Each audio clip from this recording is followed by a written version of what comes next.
Alright everyone, what's up? This is Epo Dempsey Roll, aka Rayo, and I'm back with more Bloodborne. What number episode is this? I don't know. Dance. What's up, Night Trap? Oops, the intro was just about to play again. I don't know what number episode this is, unfortunately, but I'll figure that out later. We're back with Bloodborne, as you can clearly see.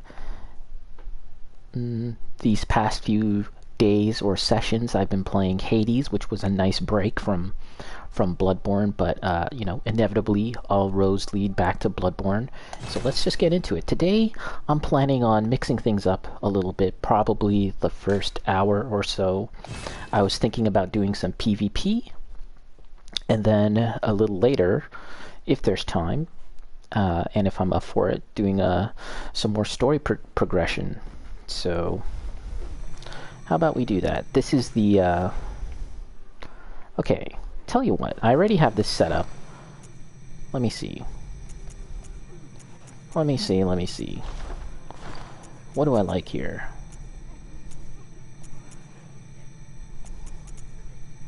Take that off. We'll take that off. This seems okay. Let me take a quick look at my weapons. Blood gem fortification. My beast claws are just +9, so they're not the best. And I'm trying to think what am I going for here? Kin down, bolt attack up.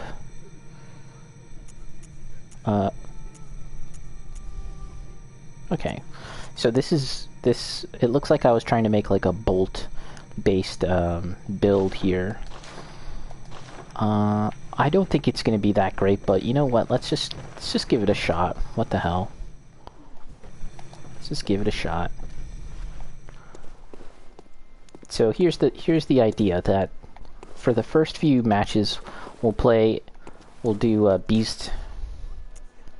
We'll play as a beast here. And then maybe the last few we'll do as a Lumen would, as my main build throughout the game. I'm really not sure how much invasions I'll get into right now. It's a weekday. Yeah, I'm not really sure how many people are going to be all about playing Bloodborne at this day, at this time, but we'll give it a shot. We'll see. If I don't get into enough matches frequently, we'll try this again on the weekend, like Friday throughout Sunday, and we'll give that a shot. I'm not expecting this build to be very good. I want to kind of tweak it around, because I think it's kind of fun and kind of interesting, but there's a lot of drawbacks to this. When you're playing as a beast, or rather when you're using the beast rune and the beast claws.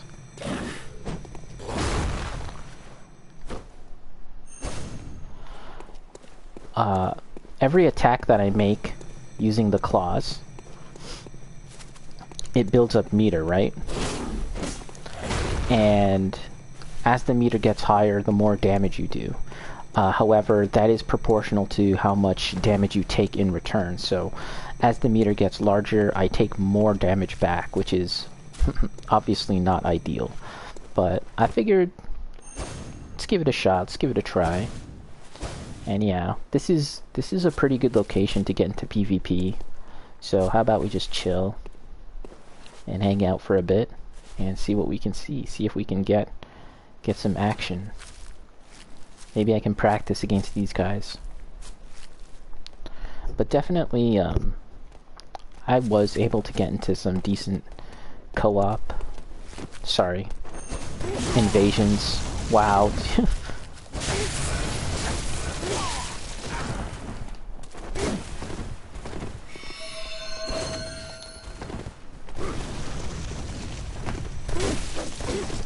I feel like I'm gonna die. Wow, okay, I've died today. To the PCs. Sorry, the NPCs, that's not good. What's bacon? Smoked, indeed. Yeah, I suspect that I'm gonna lose quite a lot using the beast claws here. I'd like to get good with these,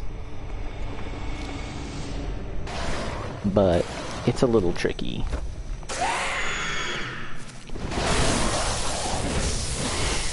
How's the damage?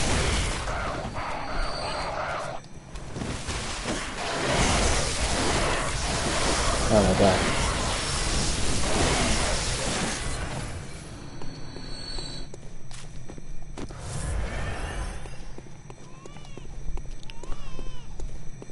In some ways, the whole beast mechanic in this game actually reminds me more of pyromancy in Dark Souls 1. It's not something that you level up via a stat. I only came to that realization fairly recently. So much like pyromancy improves via increasing the pyromancy hand itself rather than any statistic, the beast claw does improve via the claw itself, but also how well you buff the stat by attacking. Okay, here we go, we got somebody. We have a customer.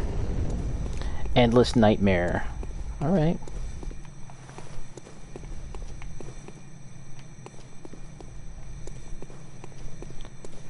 Okay, let's see. Let's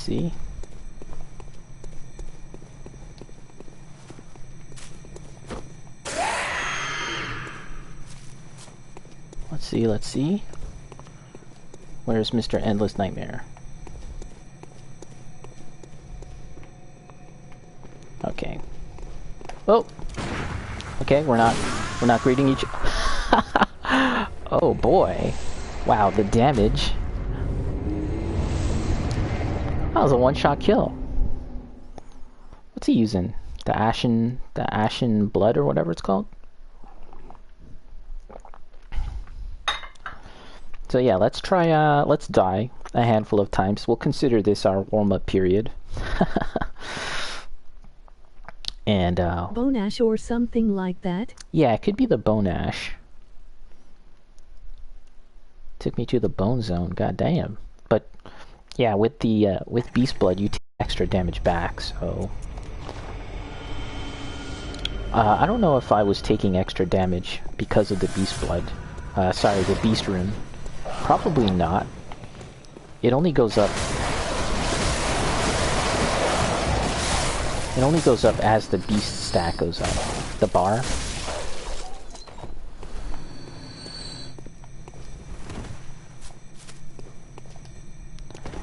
You know, the next time I pick up Bloodborne to play, I will probably try that out though. Using a blood tinge build, that might be interesting. And try and focus on attacks.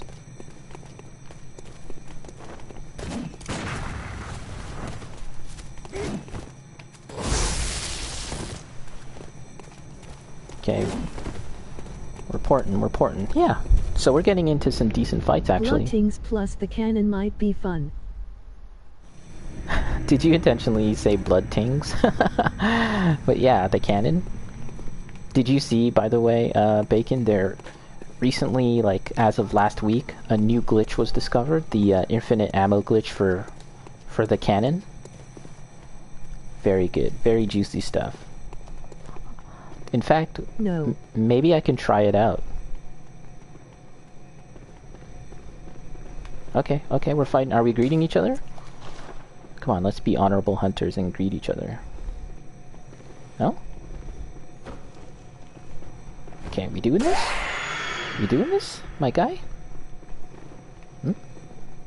He's pointing. Is he pointing as in you? Wave? Okay. Okay. Gonna do this? You wanna get outside? I'm accommodating.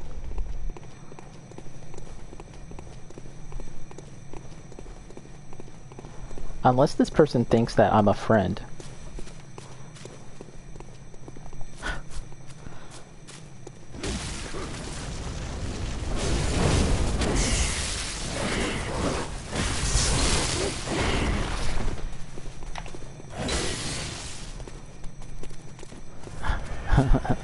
Where you going, buddy?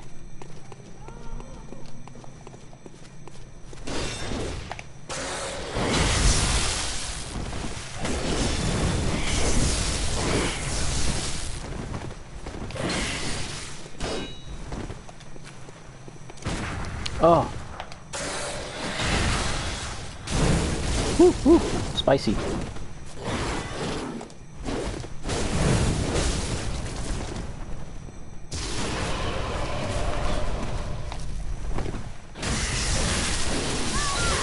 There you go.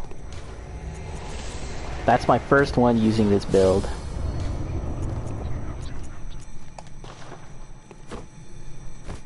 Oh, you didn't intend? Blood Tings? Maybe that'll be the name of my character the next time I play. Blood Tings.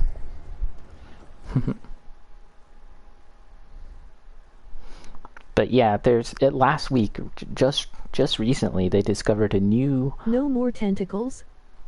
The tentacles are still in play, but for the purposes of PvP, I wanted to try out using this. But yeah, the tentacles, they're still happening. They're still going strong. I'm not an expert by any means when it comes to Bloodborne PvP, or any game with PvP for that matter, any Souls game with PvP. But in the time that I've been playing this game and using the PvP and doing invasions, the tentacles, the Lumenwood build, arcane build is pretty strong, pretty cheap in my opinion, because for one thing, the tentacles go through obstacles, right? So I was able to like fight here, and like any obstacle like this or wherever, I could attack through this, right, with the tentacles. So that's pretty cheap. And then there's the matter of the charged L2. I could get guys to, I could bait them to come in through this way, maybe even hide here. Like once they sort of get used to the fight and you know, trying to get close to me, I could always kind of back off, lead them to here where there isn't much room to escape, and then use the charged L2, and that would do some good damage. Oops, I forgot to ring the bell. My mistake. That would do some decent, not just decent damage, like insanely good damage. So it's quite good in my opinion. I could be wrong. Again, it's not like I've played a tremendous amount of PvP, and it's not like I've won every single match, but I figured let's... Uh-oh, it's the same guy. Oh! Oh my god, it's the same guy! Dude! Wow. I didn't even see him until it was too late. He came from behind and just shot me up. God damn. I can't even get mad. That's the thing about PvP in this game. It's like I can't even get too mad that I just got one-shotted, because, you know, I've got cheesy stuff I could do too. And, you know, this game, it wasn't even really made for PvP, to be honest, right? Like all Souls games, PvP has always been kind of a bit of an afterthought, and, you know, League for PvP or anything. It's just a fun little thing for me to mess around with. Definitely people that take PvP seriously, right? Am I ringing? I'm ringing.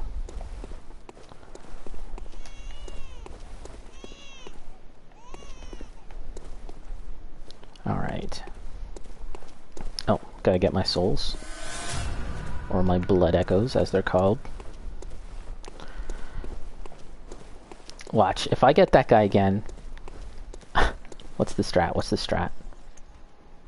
Maybe Beast Roar to knock him down. Oh no, maybe this one. The Augur. Got my claws. I'm pretty sure that my I'm a lot stronger with the Moonlight Sword here. Start off with that. And we can try another location after a while if we get sick of this spot. We can try PvP in the Nightmare Frontier, which is in fact over yonder. I think this area here pretty much is considered the Nightmare Frontier, this cloudy area. We'll try it out and we'll see, but of course, yeah, there's going to be a lot of downtime when you're trying to find fights, I guess.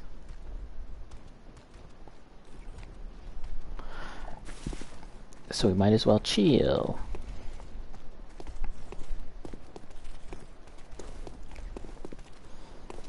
You know, during the network test for Elden Ring, there was a number of people who were, you know... At Dance Sajam Vibe.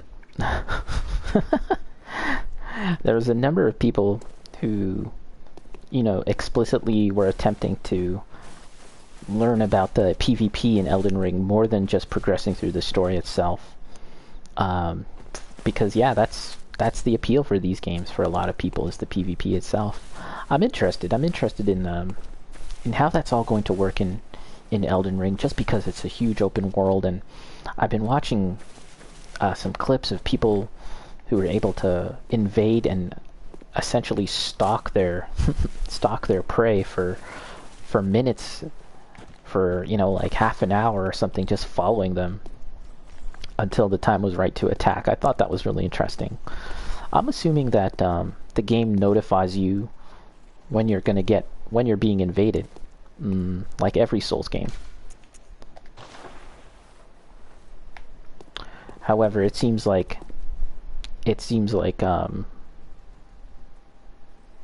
maybe people don't care when they get that notification, or the world is just so big that it's hard to really suddenly stop in your tracks and kind of consider where to fight your invader, as you would in most other Souls games, because they're such contained kind of levels, right? Oh, here we go.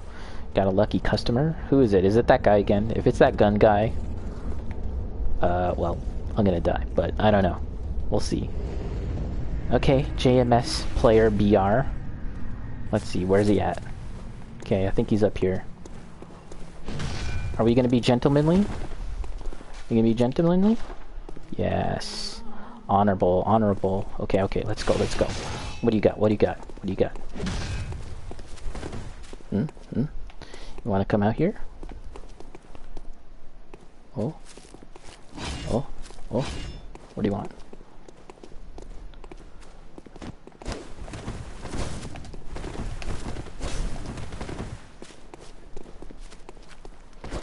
Oh. Oh, dude, where's my frickin'... There it is.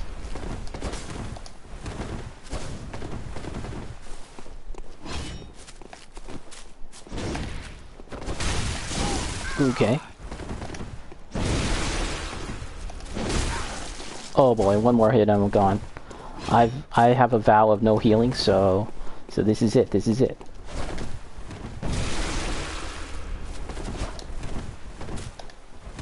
Oh, that's it, that's it. Oh, shit. Delayed, delayed. Ooh. Okay, show him something else. Show him something else. Poison?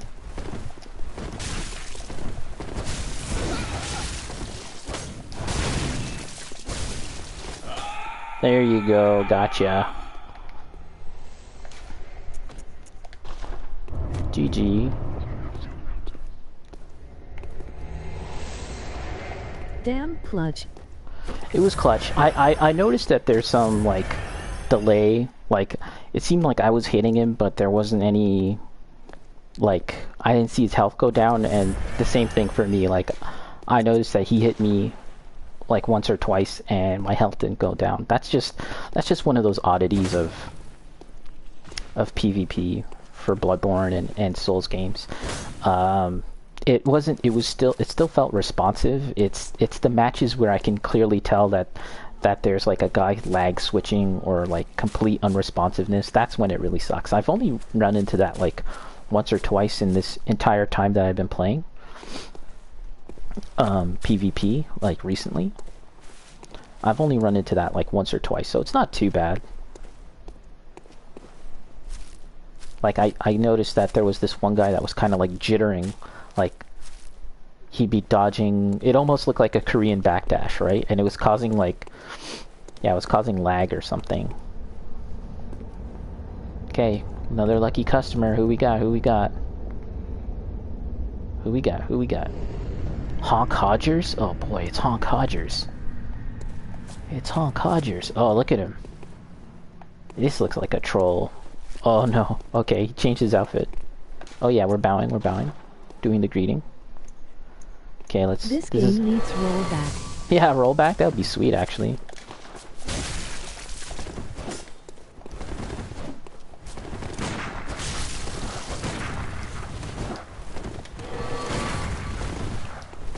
This guy likes his gun. Oh, yeah, I was a little too aggressive there. I was too aggressive. Rollback would be nice, though. Like, I don't really know if you could implement that, and would it be effective? I have no idea. That would be cool.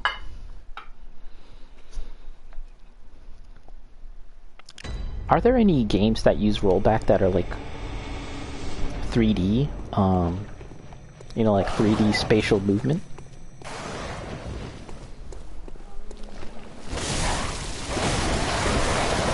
Oh my god. Oh my gosh.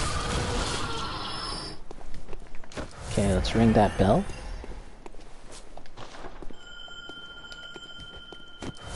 So I just realized something, that I'm using my sword. However, like I said, I intend to fight with the claws. So let's go back and use the claws. Let's also it's just a weird me thing, but I tend to not really use the parrying. So let's since I'm not really using it, let's put this flame sprayer on. That'll be a... Oh, lost connection.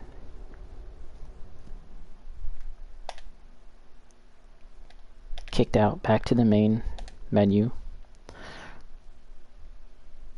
Welcome to Bloodborne PVP. It happens. It happens. Actually, that's not even just a Bloodborne PvP thing. That's just an online thing. I just lost my connection to online.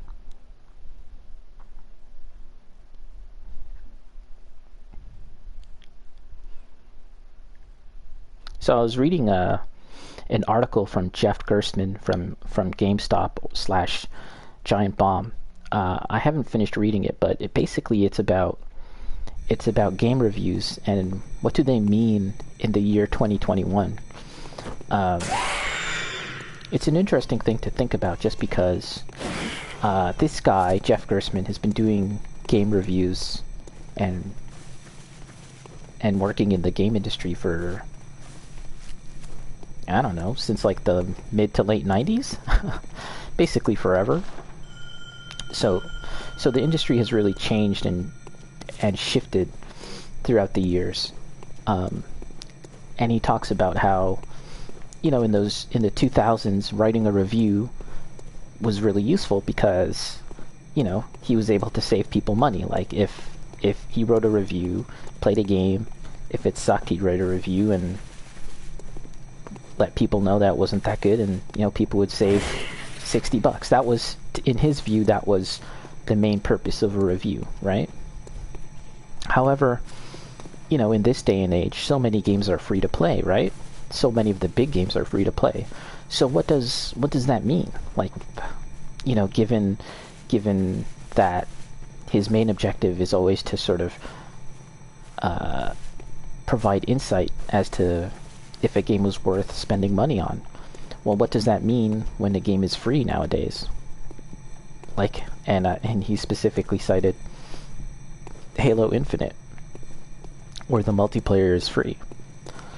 Like I said, I'm not done reading the article, so that's just sort of like the first part of it that I had read. Maybe I'll read it, the rest of it when I take my break, but yeah, and then it kind of gets into this whole notion of Game Passes, right? I guess you're gonna review a Game Pass, but it's like, when a game is free, you don't need that to play the game, right?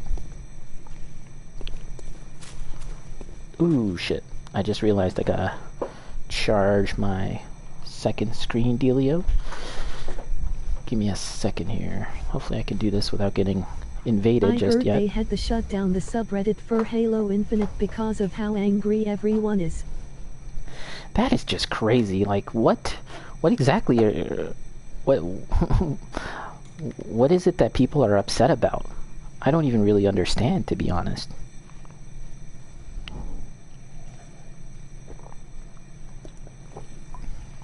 It's a free-to-play game.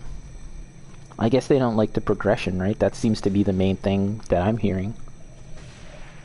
Mostly the battle pass and monetization. Yeah, but the battle pass, I mean, all you get for that is just cosmetics, right? Like, ultimately, who cares? The gameplay itself is fine. Yeah. Yeah, that's the other thing I keep hearing, is that it's just so fun, right? It looks fun. Speaking as a Halo noob. Okay, I'm invading. Where's this guy? Whoa, I heard a big whooshing sound. What was the whoosh? It looks like he's killed a couple of enemies. This guy's trying to make progress. He's not looking to fight. So this is a... Whoa, what is that whooshing sound? Seriously? Visceral? Okay, he didn't go up this way. Where is he? He begun the final battle. Damn. Damn.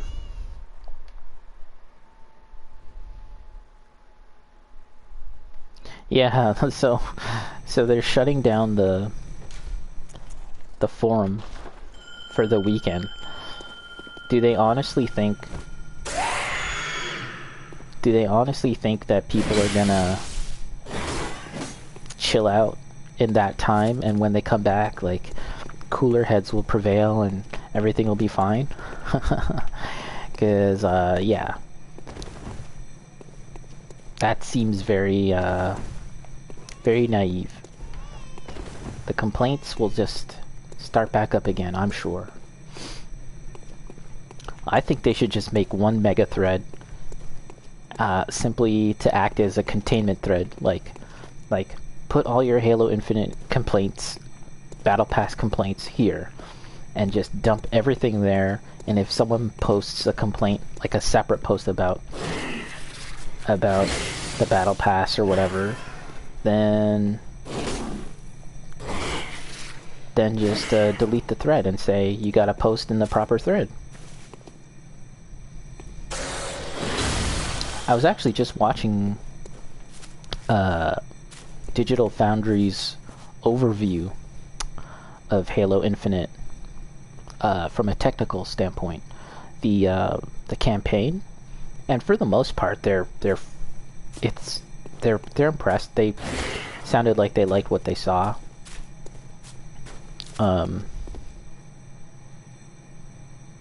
It seems like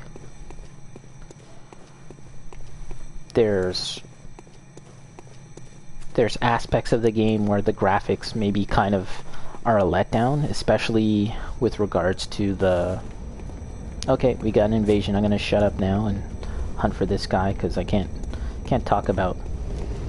Okay, Misogi! Adversary Misogi. There he is. Okay, are we gonna... Alright. You know my strat. I've got Beast Claws. Okay, they want to fight here? For real? Wanna fight here?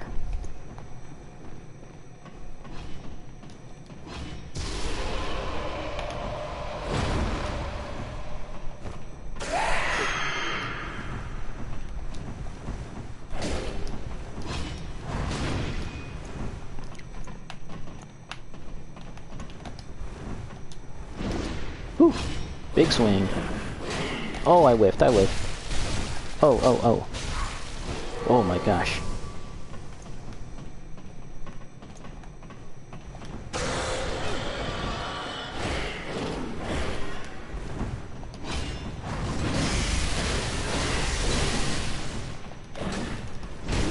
Okay, okay, I'm starting to realize something about the Beast Claws. You have to have a lot of stamina. Oh, did you see that? One of my notes was rated fine.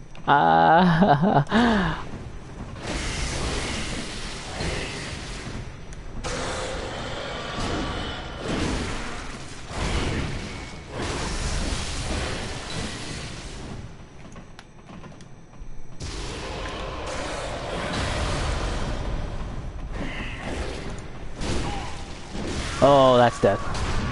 That was pretty fun, though. That's a good one. GG, GG. So, I wonder, let me take a quick look. Oh, there goes all my XP. All my souls, or blood echoes.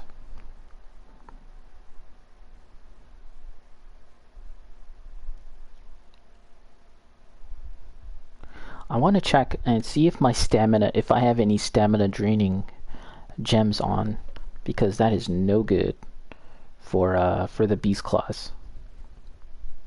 Let's go back to the Hunter's Dream and take a quick look at that. Let's get my souls, my echoes.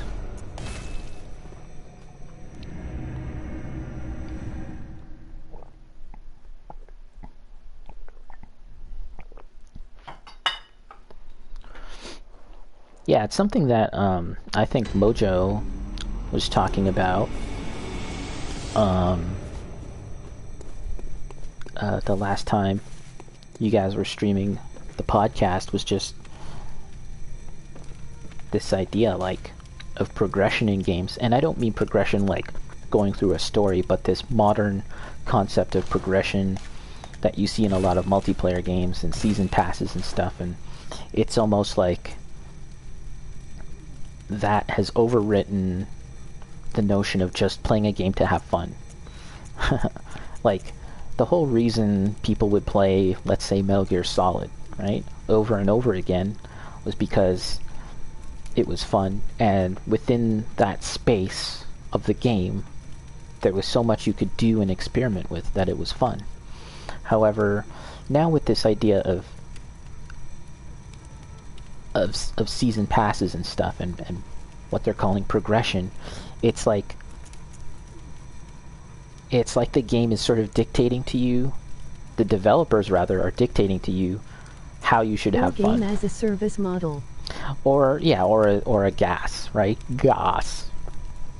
It's like these developers are sort of telling you how you should have fun with their game, because you buy this thing and within 2 months you have to do XYZ. Kill this many things with this thing, go here, do this and that, collect this and that, so that you can get this other thing, and then kill more things and do this and that, you know, and do it all within 2 months. And when that's over, give us money again, and we'll tell you how to have fun with our game in a whole different way. Like, it's just a very... It's kind of depressing in a sense, like that. This is what amounts to game design now. Okay, let me see here. Physical. Yeah, so none of these deplete my stamina.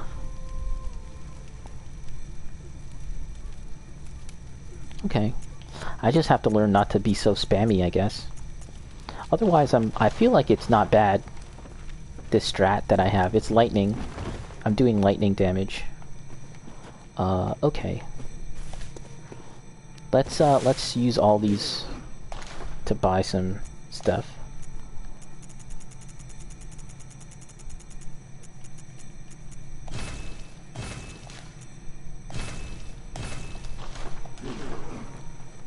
think about all these speedrunners, right? How is it that they're able to play a game time and time again, days and days, for weeks and months on end, for years on end, the same freaking game? Well, there's a bit of obsessiveness to it, and you know, maybe they're not even having fun at a certain point, but I think the takeaway for me is that the fun that they're having is something that they've discovered for themselves rather than something that they're being told to do. You know what I mean? Especially when it comes to challenge runs, right? We know that there's challenge runs in Bloodborne and all Souls games. Bacon, you yourself, you've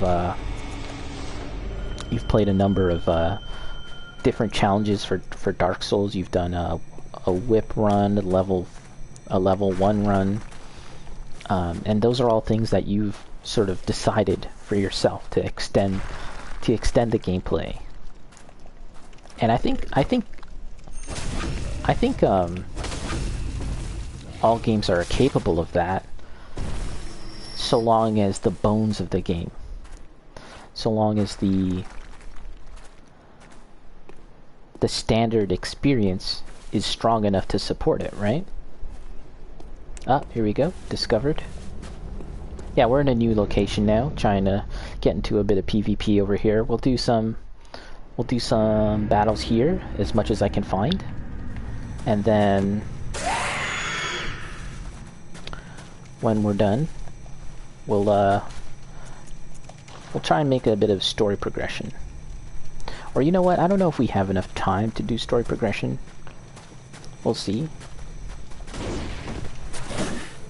Okay, I'm gonna try not to spam.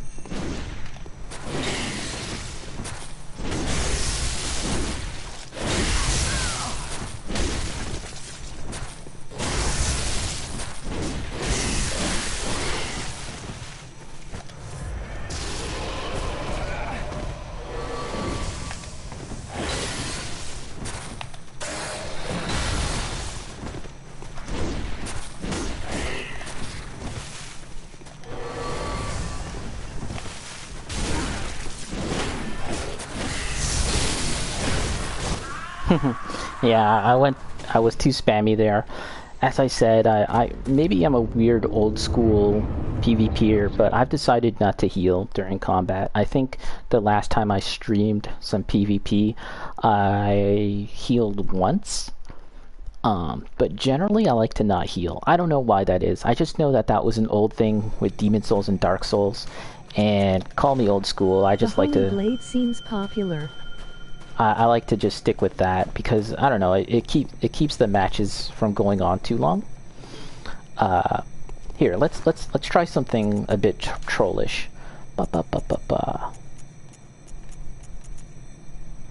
There you go. let's toss a numbing mist at our opponent. If the battle gets too spicy, we'll numbing mist them. You know that they're gonna heal, right? And that'll kind of fluster them. Maybe. Am I ringing the bell?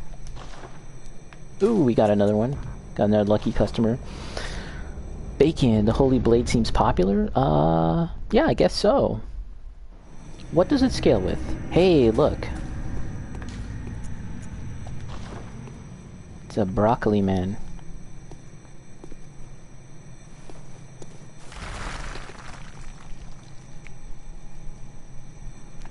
We gonna do this? What's up, buddy? You okay? Okay, they're ready. Okay.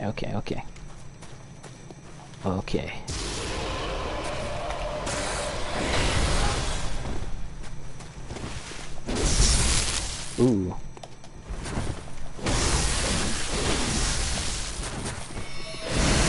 Oh my gosh, the damage! Holy crap. Oh, I got clipped by that. Damn.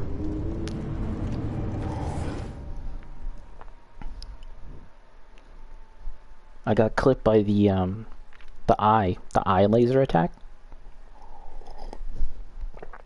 Pretty cool, pretty cool. I'm not claiming to be the best at Bloodborne PvP. So, clearly got a lot to learn. Still learning. And eventually I'll upload this to YouTube. And for anyone watching now, I'll just mention it. You can get to my YouTube. That's youtube.com/trickyray, TRICKYREY, and the links are in the About page on Twitch. And if you're watching this on YouTube, you can get to my Twitch doing the same thing. Just go to the About page. That's twitch.com.tv Epo Dempsey roll. But yeah, I'm not going to spell that out. You guys can just figure it out yourselves. Go to the About page. And I actually kind of decided to play a bit more PvP because I've noticed that I got a couple of viewers. Hey, it's the same guy. Okay. Salty run back. No promises.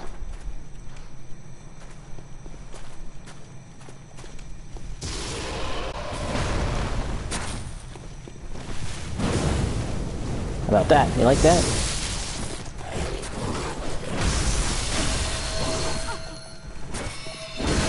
Oh my gosh.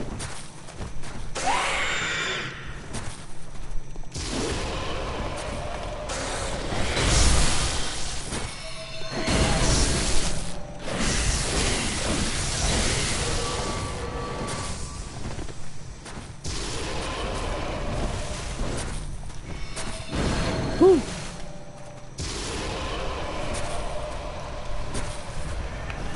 Okay. How about this? I'm trying to throw the numbing mist. I missed my mist. Oh, I got backed up into these tombstones here. Damn. All right. The terrain got me.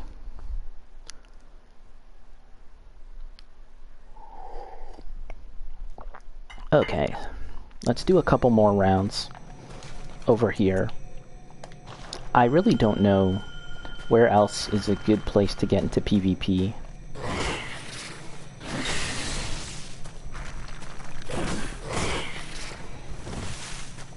And yeah, I'm not even really sure how effective the beast claws are. They're probably not that great, but yeah, I decided to mess around with them for now. Just for shits and giggles. Since I'm pretty crappy at PvP anyways. Doesn't hurt to use a crappy weapon. Potentially, I don't know. Maybe it's awesome.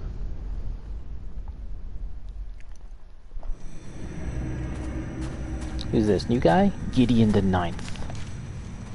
Gideon.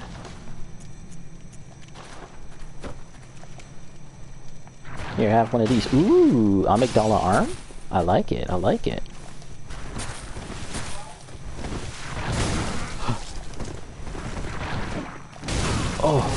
Oh my god. Holy shit. That sucked. I'm down on blood bullets. I think... Do I have to go back to get more blood bullets? Or will I get more because I died?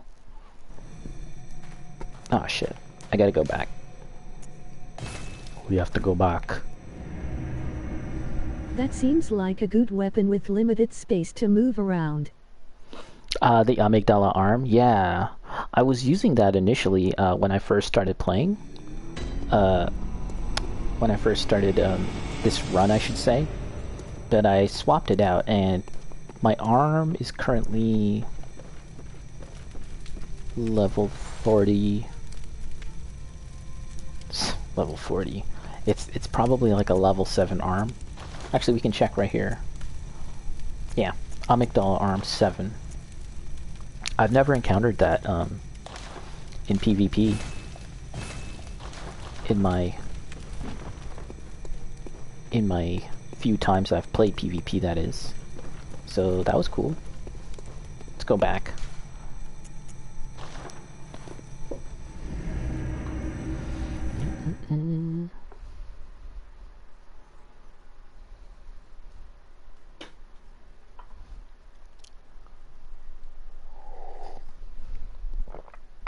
Think I'll run into that same guy again. Let's see.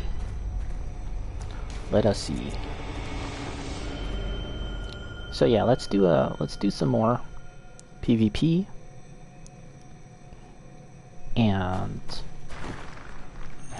after that we'll take a break and possibly do more PvP or continue on with some progression in the game. We'll see.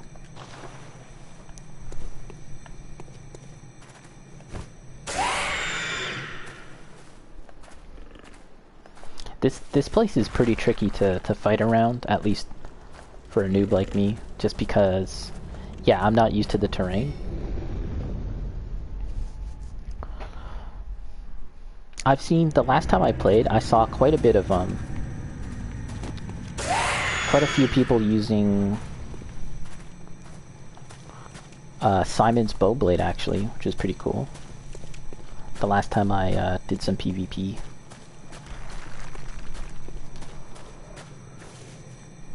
Alright, let's look around.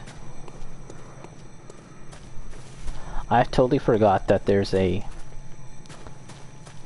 hunter tool that you can turn into a messenger. And yeah, that got me last time as well. Some guy just disguised themselves as the messenger and then boom. Just snuck up on me and killed me. That was pretty funny. Alright, the guy did not kill. Oh shit. What is this? Oh shit. I thought I was stuck. Okay, I don't think he came. Moments like that. Yeah, that, I'm pretty sure that was a DLC item, hunter tool. Okay, is the person on his way to the boss? Let's see.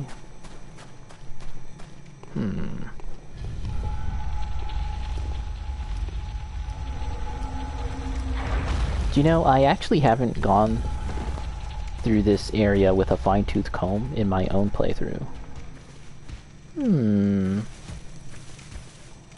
Where could they be? Stands to reason that if he came through this way, this monster would be dead. Let's see if we can find them.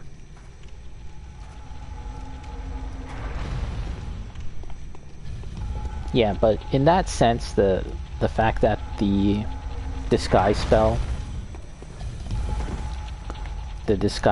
for Bloodborne was a DLC, it's things like that that make me think that Bloodborne was coming in hot, like, not that it was unfinished, but that the game wasn't fully complete to the extent that, like, you would normally associate with a Souls game. Also, the whole faction thing, which is like a staple for Souls games, it didn't seem like it was fully implemented in Bloodborne. Okay, where is this guy? Let's look around a little more, and if we can't find him, we'll just silence the blank, or whatever it's called. Where is this guy? Where's this coward? Come in, kill me. I'm an easy opponent. I'm not the best guy at Bloodborne here. Come on. No need to be a wimp.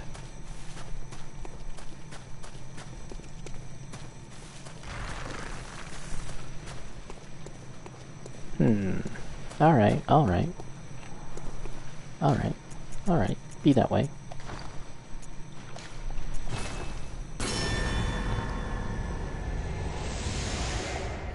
You know, I was watching, I think I mentioned this streamer before. The name escapes me. I'll try and look into it, but it's not streamer, but YouTuber. They make these videos where they go through Demon Souls Remastered and just simply walk through the game with no HUD. And it looks awesome. Like, it looks very cinematic. In fact, I think they're called, like, HUD-less cinematic experience or something along those lines. If you want to search that. But it actually got me thinking about something about Bloodborne. Sorry, something about Souls games in general that we've lost. But let's put a pin in that. Because I'm invading right now. Okay. Gideon the Ninth, I've fought this person before. Ah, it's the,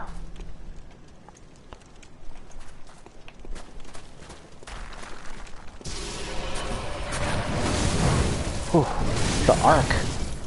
It's too good.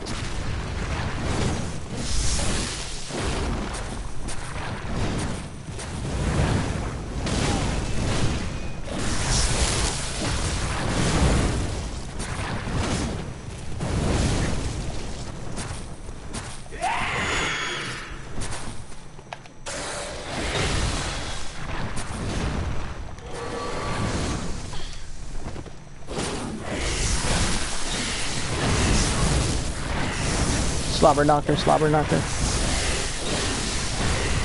Oh, shot me up.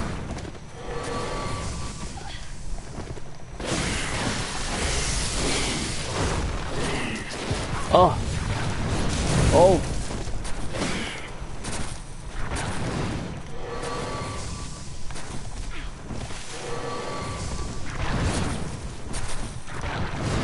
I think I got him. Yes, that was a good one. GG. Shake my cape off. And we'll walk away slowly. So that when they're dying, they can see me walk away. Like a mouse. GG. That was a good one. That could have gone either way. GG indeed. That was a good one. And it seemed like that the player there decided not to heal. As I did. So maybe they caught on to my honorable style. Perhaps.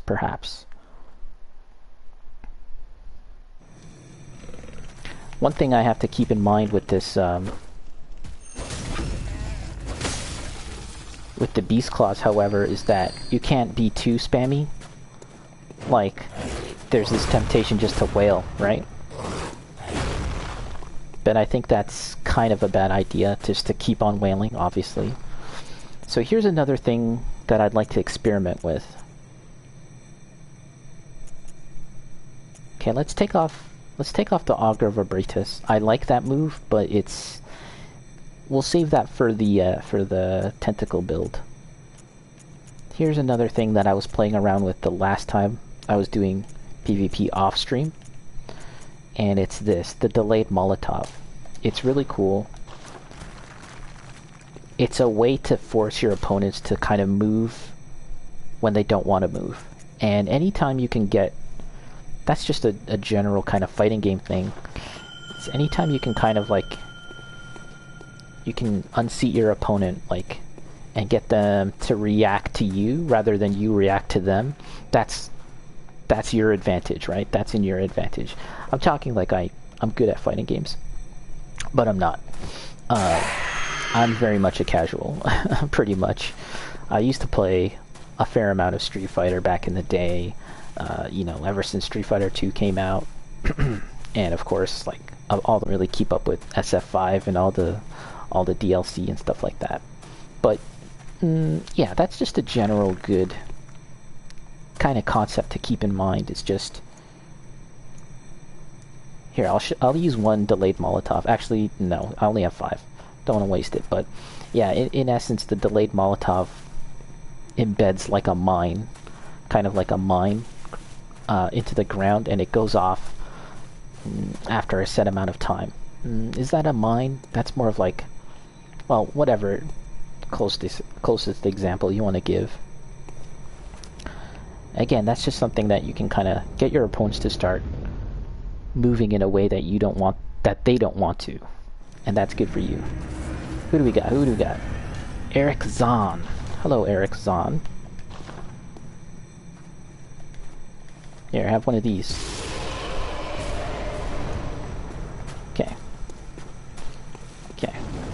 Ooh, okay, he used the bone. Got the shaman bone.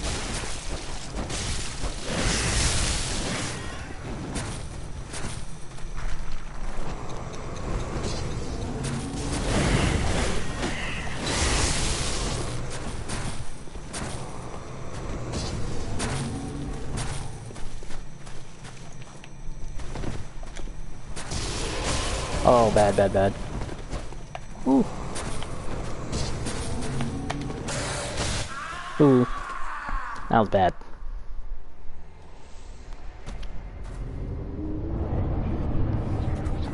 I felt like I was reacting to him in that case.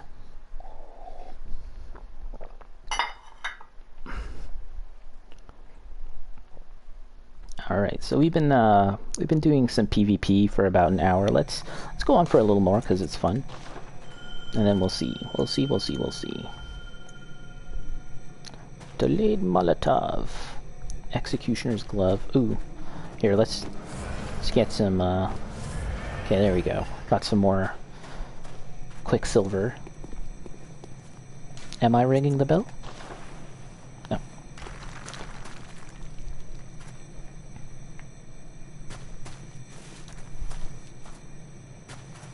So, you know, if you look very closely, it might not be visible here, but you can kind of see like large poles sticking out from the clouds. I believe that those are sails from ships. At your arcane, a rope Molotov would also be pretty effective. Hey, Lilith Rame, if I'm saying that correctly. Apologies if I'm not.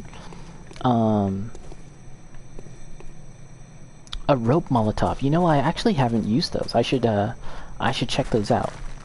How's it going? Are you currently playing? Oh, okay. I've seen this guy before. Gideon.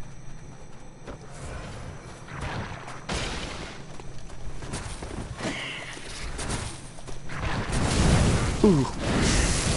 Trade. Oh, bad, bad, bad.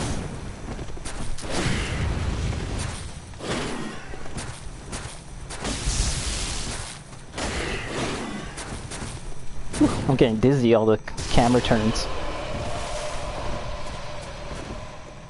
I have another one of those. Oh.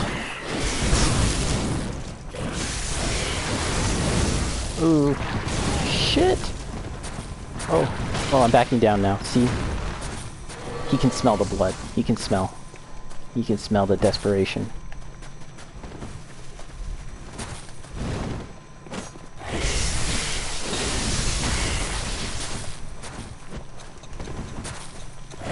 Oh my god, the camera's just going bonkers. Yeah. Russian. I was far too hasty, I think.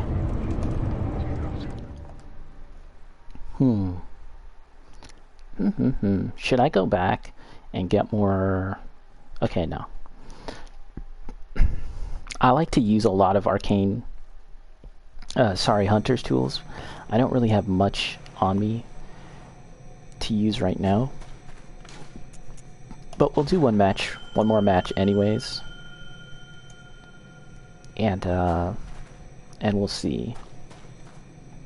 From there, we'll head back afterwards and get more. Yeah, you can see the masts of various ships. And then later on in the DLC, once you get to the fishing village, the fishing hamlet, you see what that's all about. So it's really cool how the game is structured. These dream worlds, these nightmarish dream worlds, in order to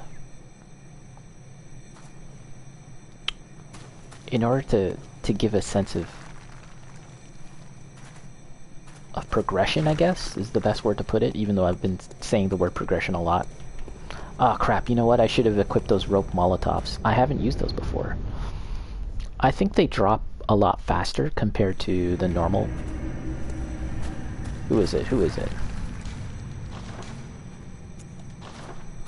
Oh, I didn't catch their name. Maria. Oh, it's Maria. Lady Maria.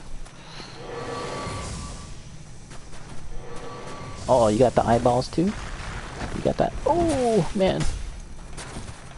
Oh, looked like she crawled on top of that shit. Oh.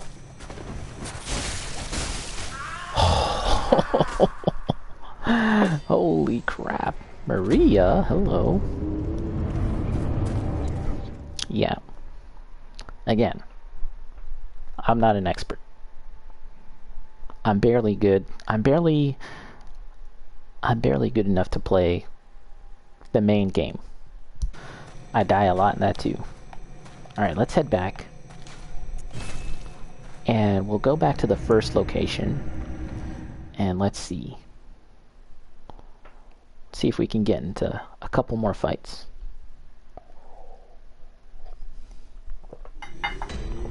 Alright. Probably need to fix our stuff too.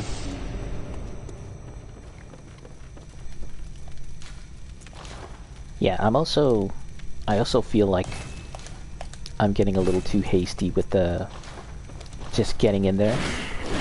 Really one or two. 1, 2, 3 at most. And then get out. And also I should make better use of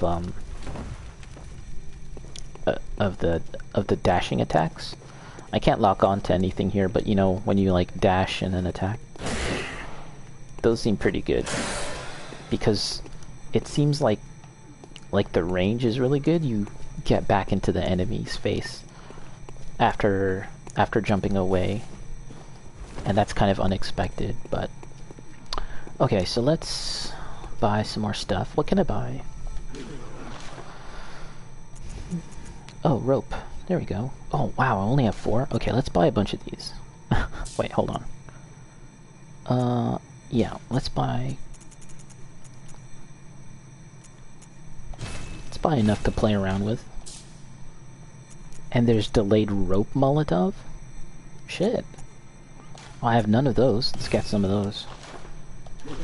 It's news to me. I had no idea. Alright. Let's swap this out. Rope Molotov.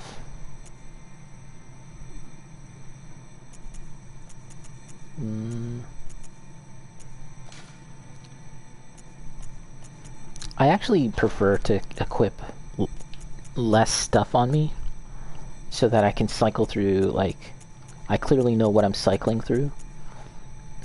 But what would I take out here? Let's take out the roar.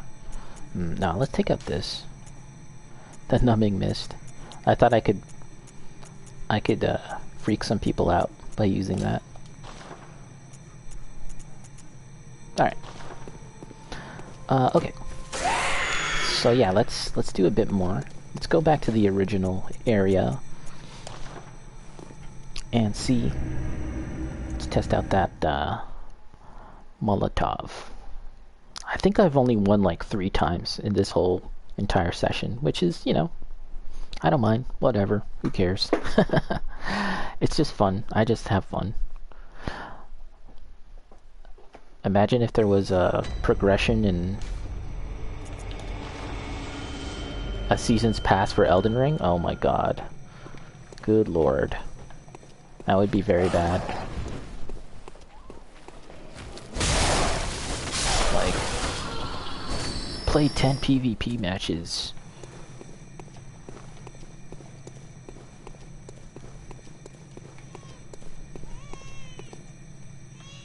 I hear the babby. Alright.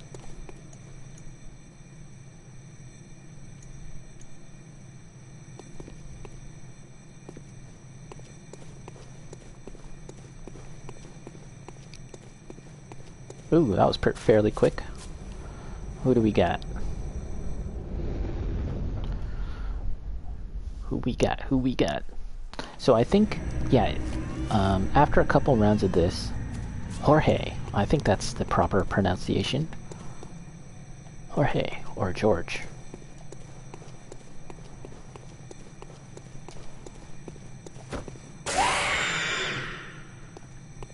Jorge? I think they're making their way to the boss. The last time I heard those big booming sounds, it was related to getting to the boss. Let's see if we can make a beeline to him. Let's see. Oh, look who it is. It's Jorge. Hey there. You wanna play? You wanna... Here, I'll let you kill those guys if you want.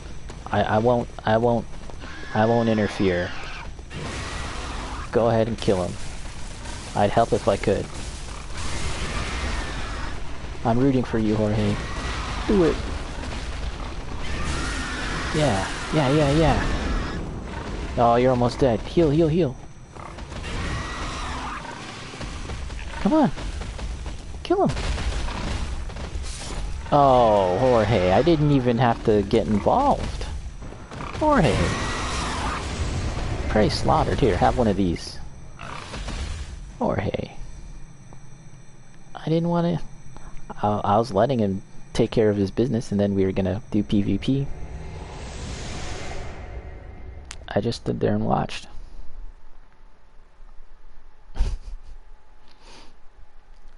I can honestly say that I haven't really truly invaded someone like that. Like this guy, for example, it seemed like he wanted to progress through the stage, and you know, an invader comes and messes his game, you know, messes him up and stuff.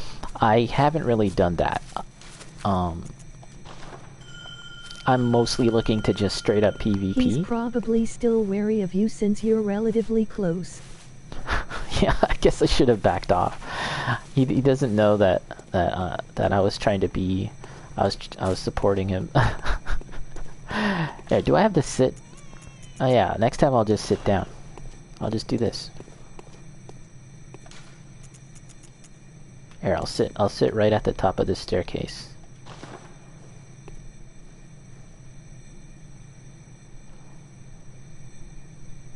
You can just meditate and chill.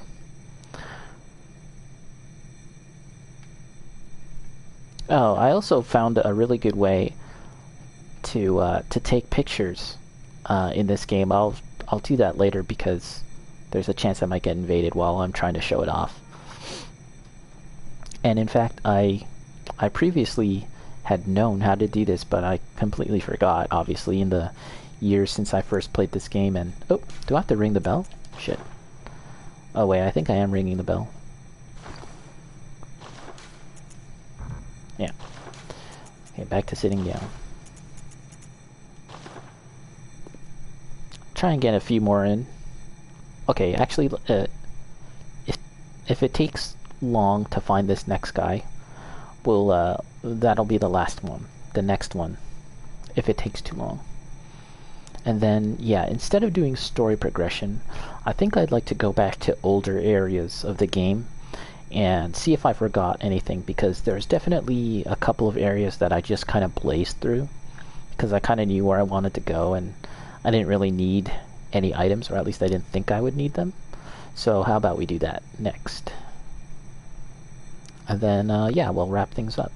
There's still quite a bit to do in terms of the story for this run. I have to finish the DLC. I'm in the Asylum, I think it's called. That's the last place I went to. So I still have to beat Maria and then all of that stuff. And yeah, in general, the DLC. And then it's back to here. This is... I really didn't progress much further than this. I need to defeat the wet nurse. And then, yeah. And then we'll fight Gehrman and then the Moon Presence. Unless there's more stuff to do or whatever. But yeah. So there's still a fair amount of Bloodborne ahead of us, which is good. And I'll probably pepper in a few DLC, sorry, a few PvP matches and stuff when I can. Maybe sitting down isn't good for finding PvP. Oh, I just noticed that I got a follow. What's up, Copper Buttercups? Thank you for the follow. I appreciate that.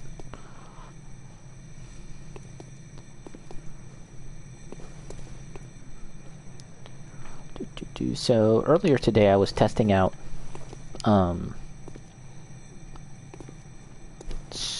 a different app in order to stream art and painting and of miniatures and drawing and stuff. And I think it's gonna work out better. It's the Streamlabs app rather than the Twitch app. Ideally, I'd like to just use the Twitch app. However, it doesn't let you select the resolution, which really sucks. Like, I've noticed that the couple of times that I've had drawing streams, yeah, the resolution is doo-doo. No good. But on the Streamlabs app, you can. And you can also disable autofocus, which was another issue that I was having. So yeah, those two things I think will work out nicely. I tested it out. I was trying to find some other options, but yeah, I don't think any other option really works out as well as Streamlabs. I would definitely take on any suggestions if anyone has them, but yeah, we'll stick with that for now. So, let's give it a few more minutes. Let's see. Been streaming for 1 hour 17. If I don't get a match in the next 3 minutes, let's go back to the first area and get some fights there, and then we'll do that area. We'll go back to the previous areas as I said I was going to do. Searching, still searching.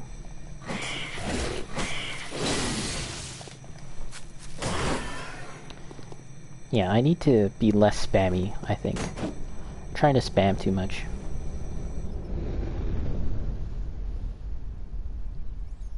So yeah, we got into a match. Okay, they're not dead. The Tyrons? The Tyrons?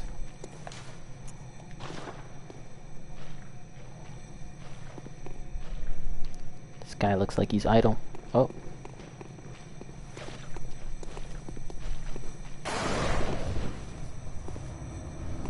Oh, he's getting a bud? You getting a buddy? You getting a buddy? Getting a buddy, guy? You guys are buddying up against little old me? Alright. Be that way. Oh, ah, frig, I tried to run away.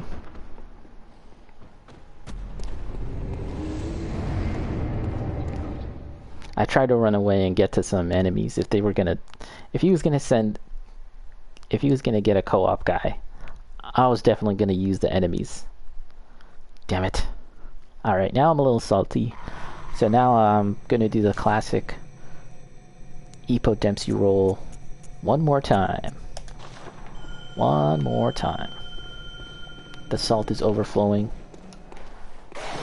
Okay, let's get the I only use Streamlabs myself, so no idea what other options are out there. Streamlabs, and that's for PC, right? But what about when you're streaming from your phone? Haven't you in the past streamed from your phone, like when you're showing off your Lego city? Is that from your phone, or is that like your camera?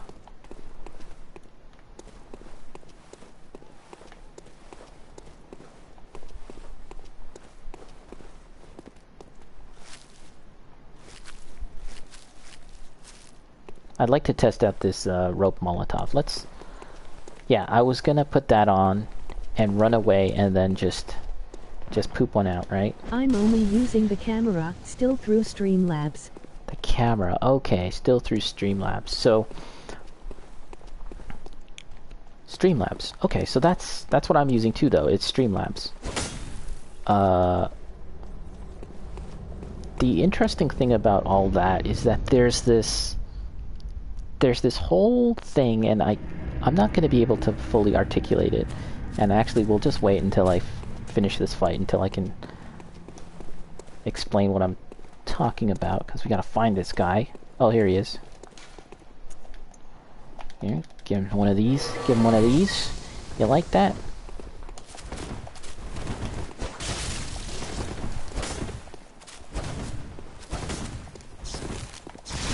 Oh, okay, okay.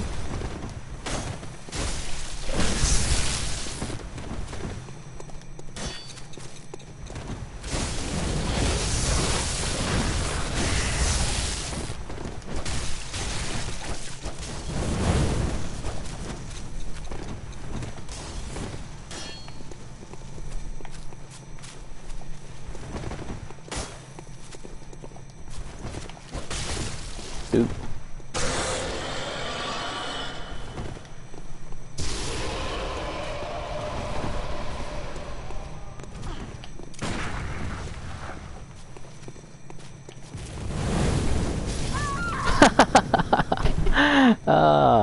GG, GG. Didn't see that coming, huh?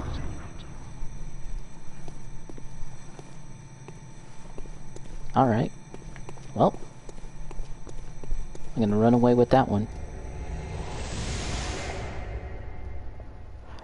Yeah, so Streamlabs.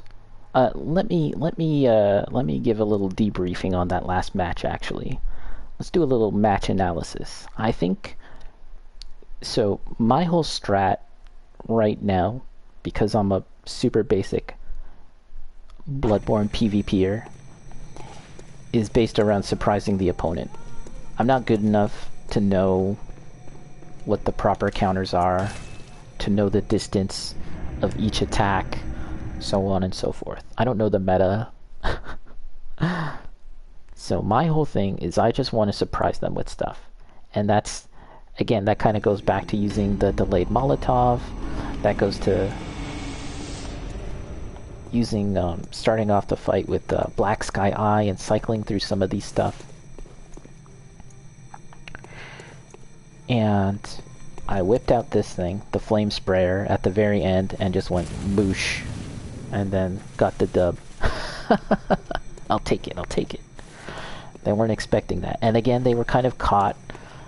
They were caught between the banister of the staircase and me. Kind of like this situation right here. And much like the tentacles, it kind of goes through. And then there you go.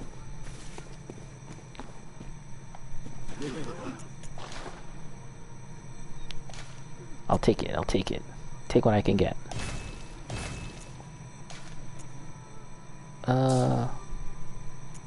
Okay, so let's buy more of this stuff. Rope, okay, let's get some of those. And delayed rope seems pretty good. Get some of those babies. Alright. Cool. So now let's change out. Let's change out of our garb. Let us once again embrace the milkweed rune and become a lumenwood. And we'll change our weapons out too. Bada bing. And bada boom. Oh, and we have to change out this stuff too.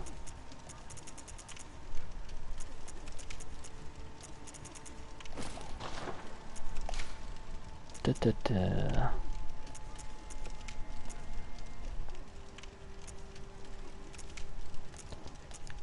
Madman's garb.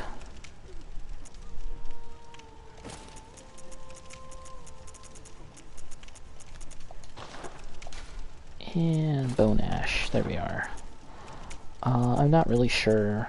Okay, we can unequip those. Put on...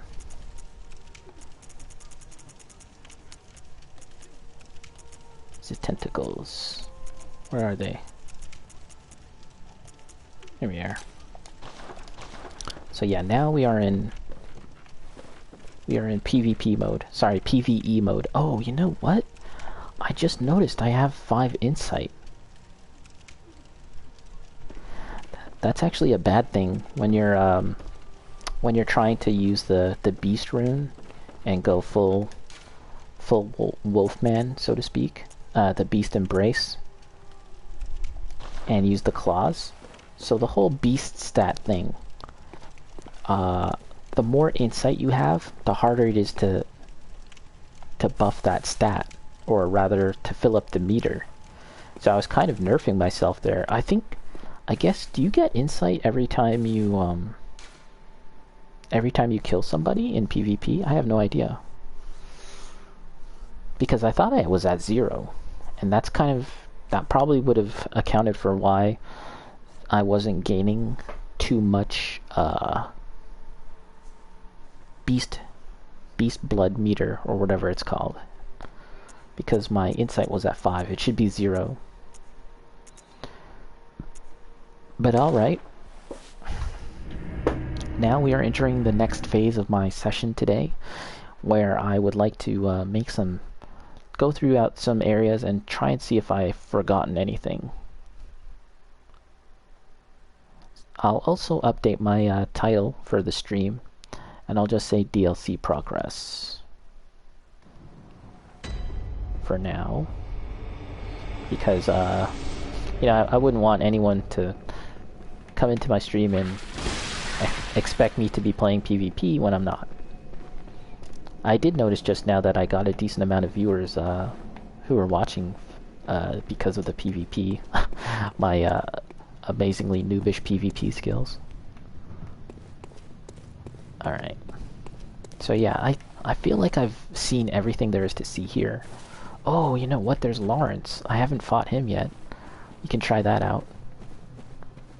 I really don't know how tough that fight is. We'll give it a try.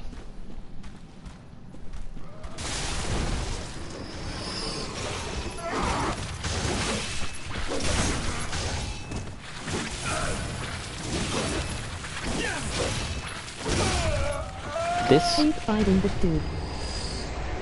guy in particular? Oh, you mean Lawrence? Yeah, he's a big pain in the butt. I'm a little bit dreading fighting him, but we'll see. We'll see how we fare. Professor Crane. What is up, Oroku? How's it going? Professor Crane? Oh, the guy that I just fought. Kind of like when Batman the Animated Series. And what happened to the Streamlabs book? Oh, Streamlabs, yes. So you're using Streamlabs, right?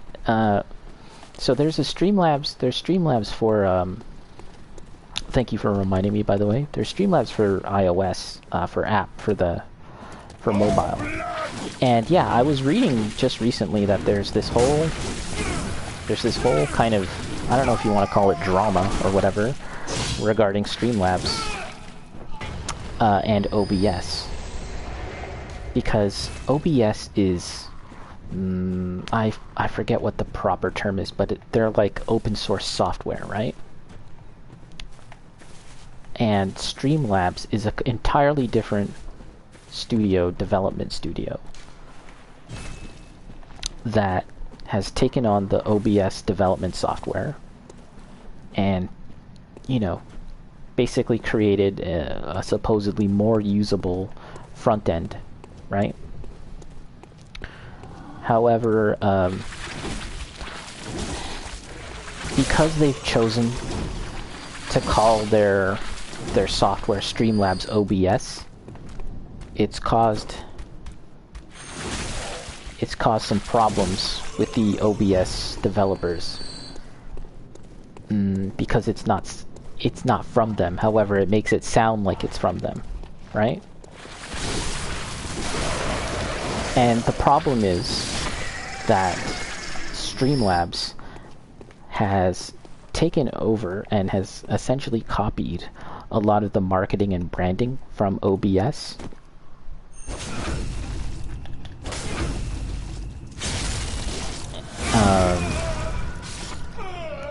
And yeah, they've monetized it, right? Like, that's the other thing about OBS. OBS is open source software, free to use, right? And the idea being, again, it's not there's another term that they use, but it's not strictly that it's open source. There's more to it.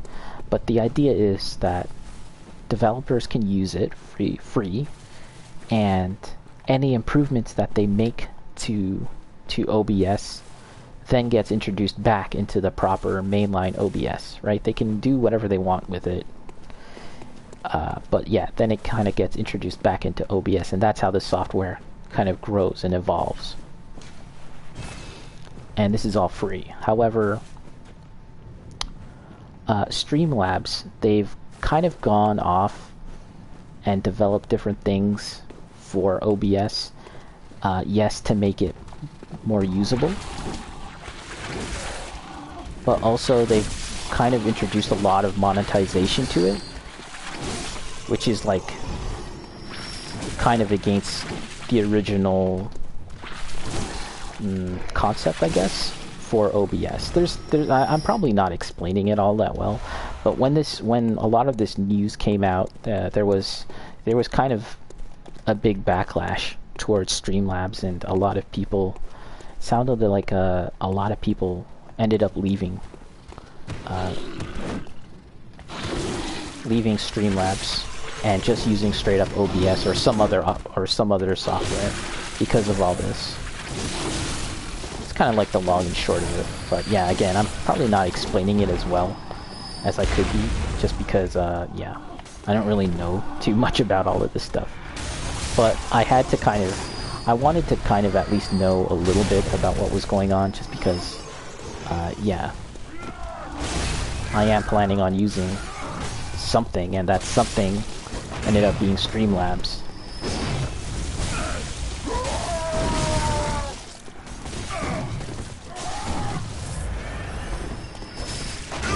And that's why I'm also very much kind of like, you know, looking into other alternatives if I can.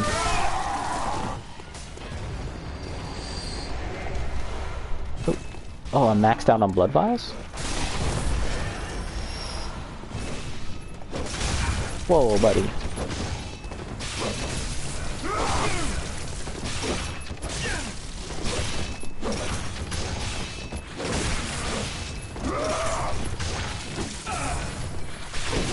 The next time I play, and if I do some PvP, I'll use this build just to mess around with it. It's pretty fun, if not a little cheap, in my opinion. But again, what do I know? Maybe this is like really super easy to Didn't know that. I use exploit. Streamlabs mainly because it's easier for a noob like me.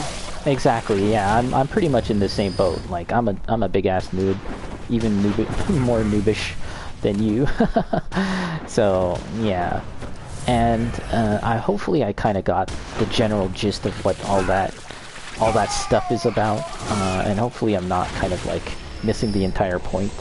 I felt like I did a decent amount of research into what was going on, but I don't know. Maybe I'm missing something here. Although I've heard OBS is more flexible. It's more flexible, but perhaps, oh boy, harder to sort of Look at understand. Bloodborne dodging and advancing real skill. Aruko. Yeah. I'd like to say that I was good at dodging and advancing, but that was pretty bad, I think. Just there. Okay, who we got? Okay, the big gates are opening up. And then the big boss man comes out. Smacks around these dudes. Those are all mad hunters, by the way. This whole dream nightmare is kind of like purgatory for hunters. But they just got the smack down, and we're gonna run by the big boss man. Let's try and fight this dude. I'm not expecting to be very successful, but let's give it a shot. I have my ace in the hole. I have a get out of free jail card. Maybe. Hold on a sec. Let me take this off. Alright. Let's give this a shot. This is a reused asset. I'm never too crazy about reused assets, but when it comes to bosses at least, I don't mind reused assets, obviously, because I like the Yakuza franchise. But bosses, I like all my bosses to be super original. However, this is an optional boss, so I guess we can let that slide, right? This is simply the Cleric Beast that's been set aflame.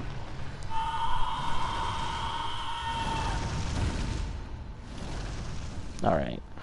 Yeah, this guy can be quite the headache. There's a BF5X Yakuza costume pack. Aruku, yes, I did see that. Seeing, what the heck is that guy's name? Rio or something? The main... Oh, Akira. Seeing Akira wearing a... Oh, boy. Wow, wow, wow, wow. Big damage, big damage. Look at that fire. So much better than Halo Infinite. Is it, though? I don't know. Oh, boy. The damage. I was bummed that it wasn't actually DLC characters. Yeah, that would be really cool. But we know that, maybe that'll change... Maybe that'll change now that, the Yakuza daddy has left the building. But yeah, supposedly, you know... The Dragon of Dojima doesn't like to fight women. Oh, crap. Oh, I got smacked down hard. Okay, this might not be good. Let's see. I don't know if you saw Bacon, but Digital Foundry did their technical graphical review. Blood. You can get a flaming armor through the battle pass, and boy, they look rough. Oh, that's PS1 right. level. That's right, that's right. Yes, I do recall seeing that. I don't really care, to be honest, about like a costume, but I'm guessing that for people who really put in the time into that game, it can be rather disappointing to see that all that time and effort goes into something that looks like PS1 level flame graphics. I could see how that might be disappointing. Which is the fastest route to the bows? Oh, maybe this way? Ouch. Ouch. Ouch.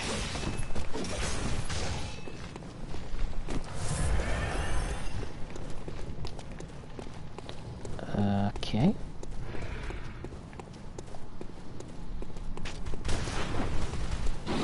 Oh crap. It's a big Indiana Jones flaming ball.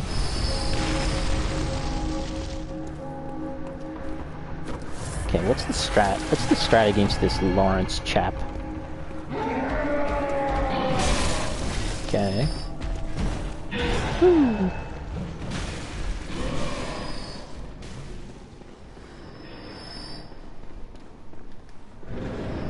Okay. Okay.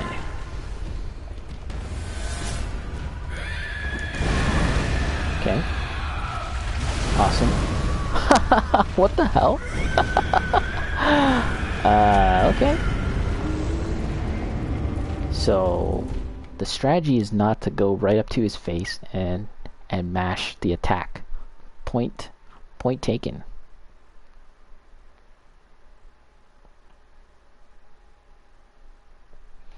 But yeah, Digital Foundry's overview of Halo Infinite's graphics, they were mostly impressed by them, but there's certain things that they didn't like about the graphics. Back to Slime Forest. Yes. Gotta find some slimes in this game. Where are the slimes? That would be good.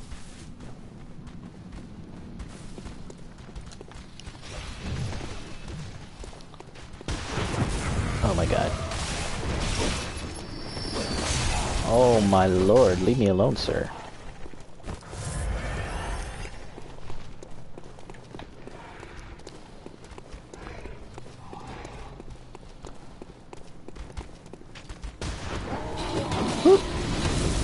I think they can told him X doesn't matter so much in blood. That's true. Because after all, there's people out there that... Whoops. That do level 1 runs, right? If it's possible to do a level 1 run, or even a no-hit run, for Bloodborne, and that's not even like a hardcore thing, there's just a lot of people that do that, then that means that getting exp isn't all that important after all. It's more about gaining experience as a player of the game, learning the weapon that you've chosen. Boop. Level 1 is far mad grub. LOL. Boop.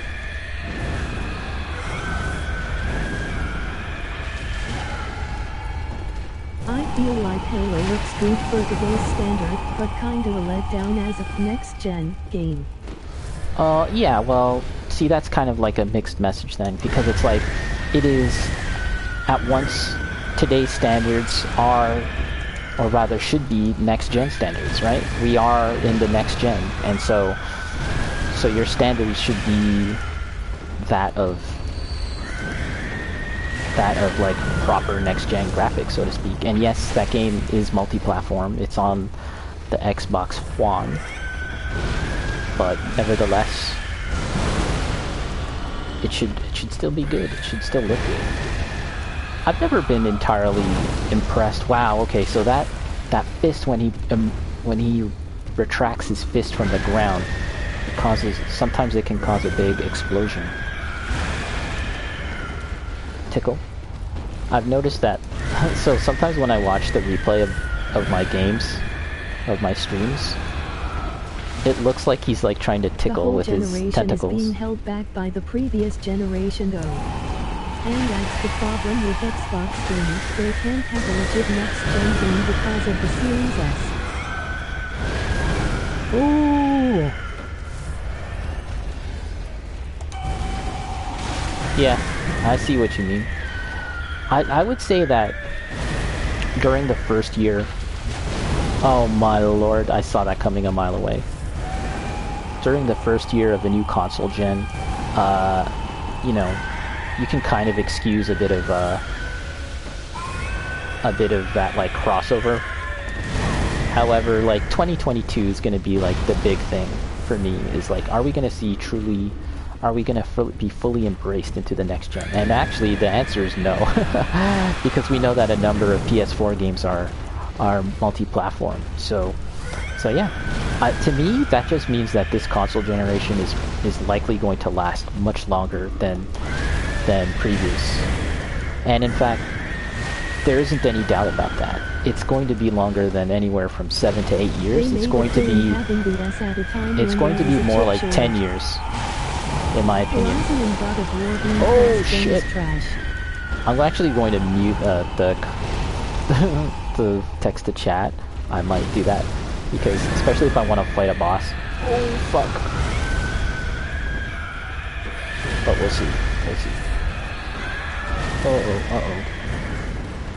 Yeah, especially because of the hardware issues that we've been all having, that electronics. Whoa, baby!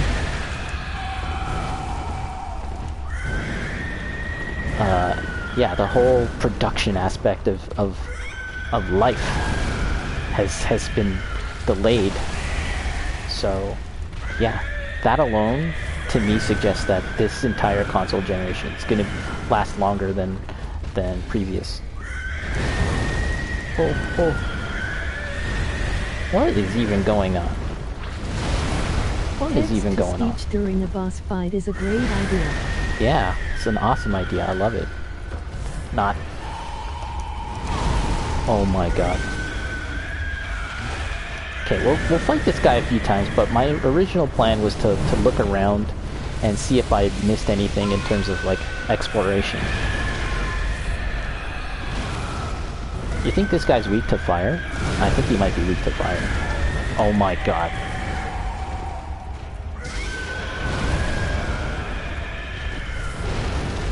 Okay, let's spam this stuff.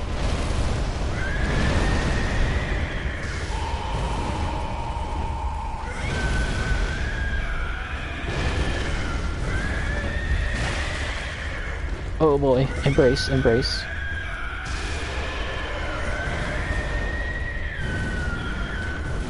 I mean, Eris is able to do it to some extent. Oh, but if someone's gonna like write a 1,000-word essay and then the robot lady's gonna read it all, I don't have the ability to parry, unlike Eris as well. Oh fuck.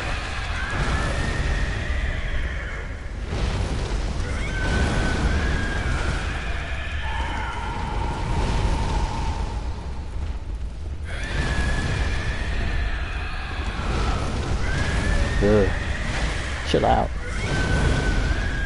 Sometimes I can't even tell how I'm getting hit. Oh boy, oh boy. This is bad, bad, bad, bad, bad. Tickle. Punch. Tickle the bum. Oh my gosh. This chat actively tries to parry each other too. Yeah, it's pretty funny. What am I looking at? Oh, I was crumpled. Oh, that's my last heal. That's my last heal.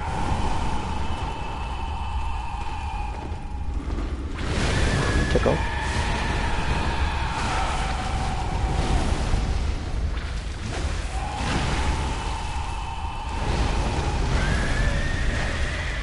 Okay. We don't have any heals. Let's just find the safest attacks to punish. So that causes an explosion. So I don't think I have time. I don't think I have time to punish that. Okay, don't know how to dodge that. Dead. Dead. Horizon and God of War being cross-gen is trash. Yeah, I can see from a player standpoint how that would be trash, but it makes a whole lot of business sense, to me, at least.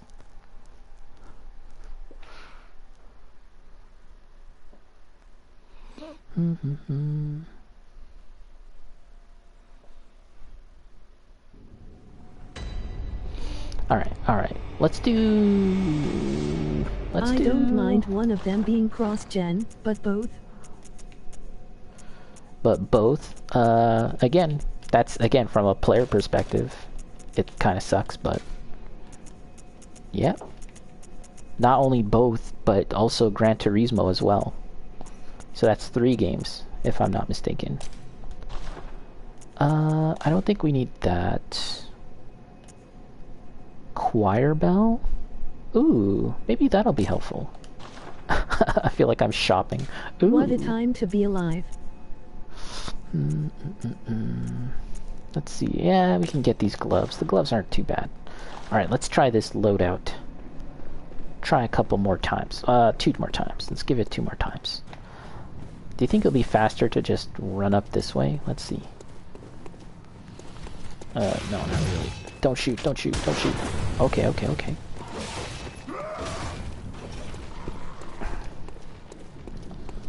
Here's what I hope for Horizon Zero Dawn and God of War when they come out. My hope is that, despite being cross-gen games, when you're playing the game, I would like for that to be a non-issue. Like, when you're absorbed in the world of Horizon Zero Dawn or God of War Viking Land, wherever that is, Valhalla. Oh my gosh. I would hope that you just play the game and just have fun. And this notion that the graphics are lacking is like the last thing on a player's mind.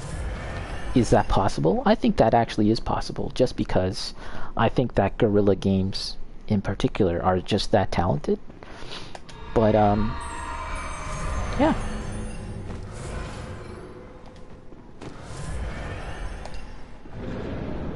Who knows? Who knows? Okay, so I got the choir bell. Alright. Getting hit. Oh my gosh.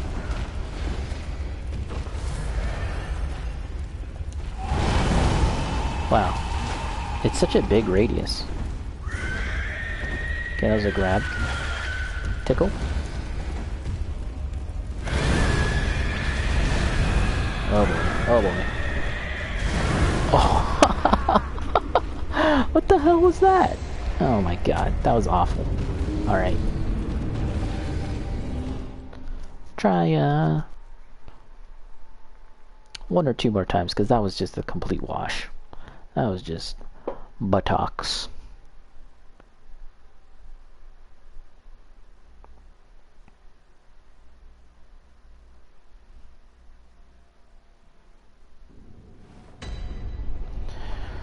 It helps that there are no legit next-gen game for us to compare.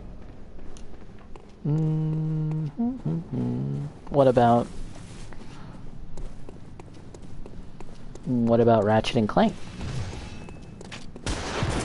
Or I don't know. What's that game called? Returnal? I guess. What about Bugsnax? What about Bugsnax? Talking about Bugsnax? I actually really want to play that game. I think it's on PS4 as well, but I'll probably wait to play that. I actually really want to play it. I'm the type of guy that likes weird crap like that. I like weird games that look bad sometimes. Okay. Let's go, let's go, let's go.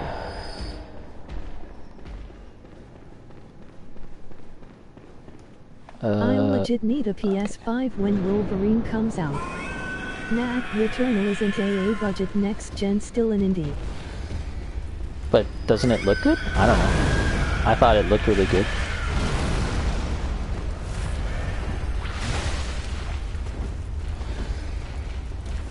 A good license game of a character I love is my kryptonite. Holy shit. Oh my god. Man, this guy is just a big pain in the butt to fight. Here, have that. That does 522 damage. Have it again. Ooh, hello. Take one of these. Alright, a little critical. Here, have another one, have another one. Hadouken.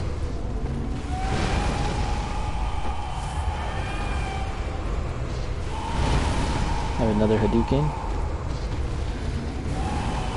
The thing is, I'm gonna run out. Hadouken. I think I can make use of that when I don't want to get in close. Oh my gosh, this camera. Holy shnikes. That camera was... I'm having a bad time. Oh, with the camera. Oh. Heal, please. You have a Hadouken. Tickle. Okay, punished.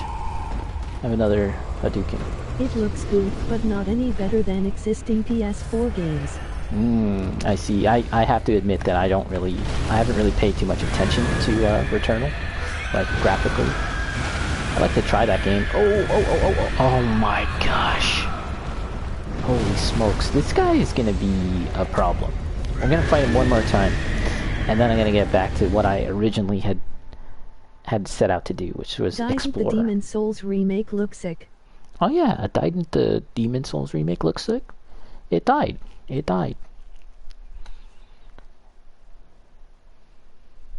LOL. It died indeed. But I guess Bacon is referring to like a completely new game. Not like a remake.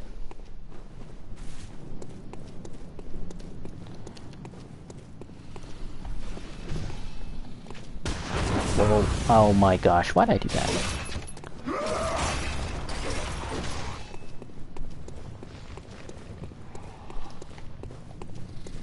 I also think that you're really gonna see a console's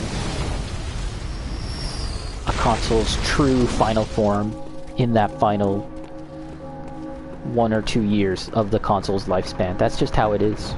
Right? Like, Last of Us 1 came out like the last year of the PS3 and looked fantastic. Oh boy. And, you know, Ghost of Tsushima, Last of Us 2 came out the final year or so of the PS4. So, yeah. I guess I'm not really anticipating, like, games that are gonna knock you out until like really the mid to late stage. And Uncharted 2, I remember on the PS3, I remember that was like the first game in my opinion where I was like, wow, this looks like really good graphics for the PS3, that is. Uncharted 2. And that was sort of like kinda like early to mid-gen, so you might have to wait just that long, early, like mid-gen, to see something that's really gonna knock your socks off. I don't know. Okay, let's be super cautious. Let's just punish. Let's not be all hasty and get in this guy's grill. Uncharted 2 was 09. 09. And okay, so that would be like mid-gen, I guess, because like Uncharted, the PS3 gen started like what, 2007? Oh my god, what is this? This guy does so much damage. God damn. Alright. You know what? This guy, he can just chill. Batman Arkham Asylum, AC2, and Uncharted 2. Yeah, Damn good year for that was games. an amazing year when you put it that way. Yeah. There's probably a bunch of other stuff too that we're not thinking of.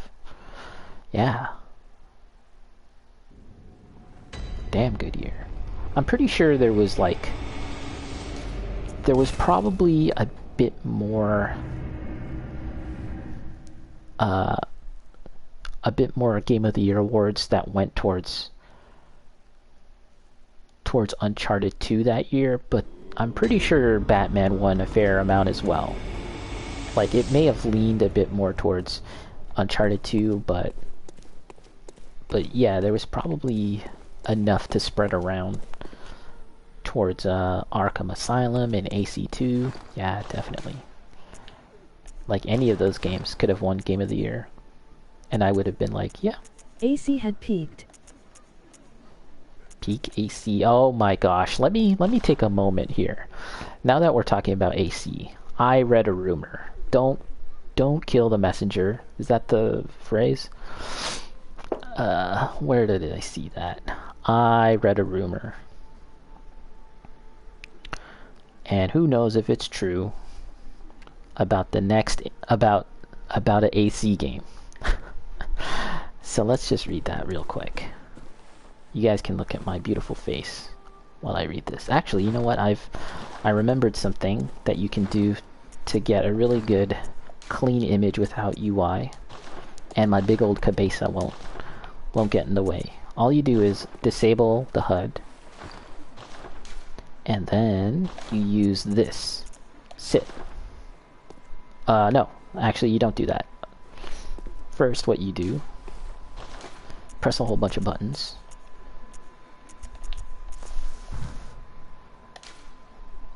You need to have the monocle. Where's my monocle? Where's my elephant? There it is. There you go. Put on the monocle. And now you do the sit. And there you go. Look at that. Perfectly clean image, no UI. My big old creepy broccoli head isn't in the way. So here. Let me read this rumor to you guys. An upcoming AC thing. And again, who knows if it's true. I previously had talked about the Warner Brothers Smash fighting game, and that was a rumor, and that turned out to be true. But it definitely, if you were somewhat skeptical of that, you would have been entirely justified, because it sounded like a bunch of baloney. And I'll tell you what, the reason why I'm reading this is because it sounds exactly like something Ubisoft would do, okay? It just sounds like the kind of stupid thinking that a giant corporation would do, and they think it's going to print money. So let's just read it. And this comes from Reddit, blah blah blah, the gaming rumors thread. And of course, who knows if I think the original post is from 4chan, and 4chan itself is a highly it's not the most reputable place by far. However, they've been known to leak legitimate stuff before. Bloodborne itself, the game that I'm playing right now, notoriously was leaked here first on 4chan. But again, who knows? Who knows if this is true? Big boulders of salt. Gonna share some details about an upcoming co-op AC game codenamed Titans.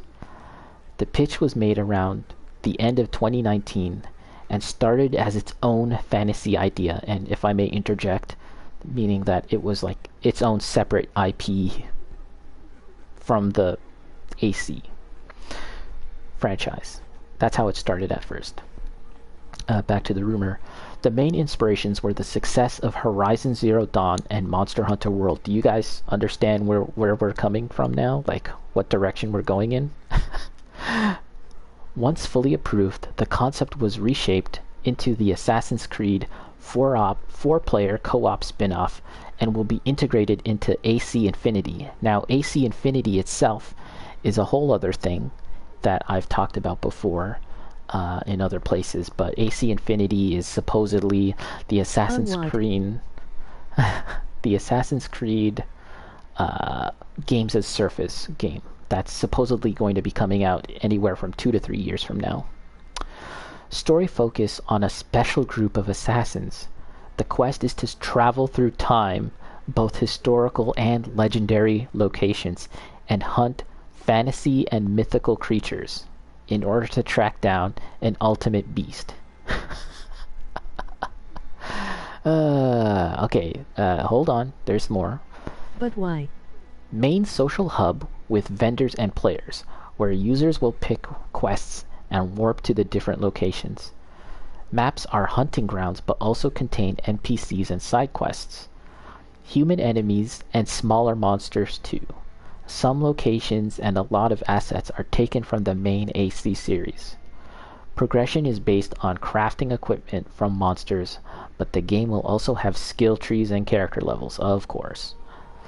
Big focus on endgame grind, but that part is still entirely in progress. So that's it. That is it. Do you guys understand what I'm saying when I had said that this sounds boneheaded enough to actually be real? Like, it sounds like that just sounds exactly like the kind of corporate thinking that results in these kinds of games. But I also don't understand. They see the success of other games, and it's like, hey, hunters are like assassins, but for monsters instead of people. So how about we have an assassin game, except we assassinate big monsters, and that'll be our Monster Hunter game. But what, you hunt a T-Rex? Mythical, well, it says mythical and fictional fantasy creatures, right? So more like maybe a dragon or the Sasquatch or something like that. I don't know. So you parkour on a dragon? I hope you can parkour on a dragon. I really do. I hope so. Okay, let's get up. Hey, this is like first-person Bloodborne now. Look at this. Can I play like this? Look at this. Look at that. Look, I can even attack. Okay, tell you what, let's play. Okay, this is It's finally time to hunt down Man Bear Pig. Here, let's play some Bloodborne like this. Cause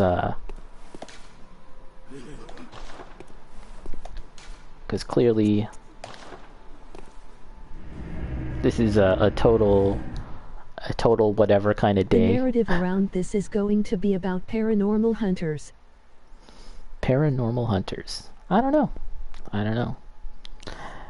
They probably won't even make it sound that cool, to be honest. It'll just be entirely embracing this whole fantasy thing. And yeah, to be honest, I feel like they should have just abandoned the AC concept at that point. So you can have Bigfoot, Loch Ness. Bigfoot and Loch Ness. Man. Whoa.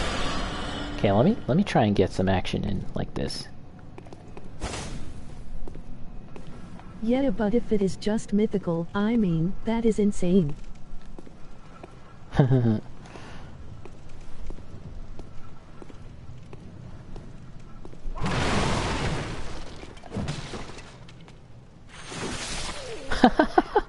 This is pretty funny. I can't run though, because supposedly he's looking through a monocle. And he's walking. Let's just kill a few more guys like this. It's kind of funny. Can I backdash? Oh, I can.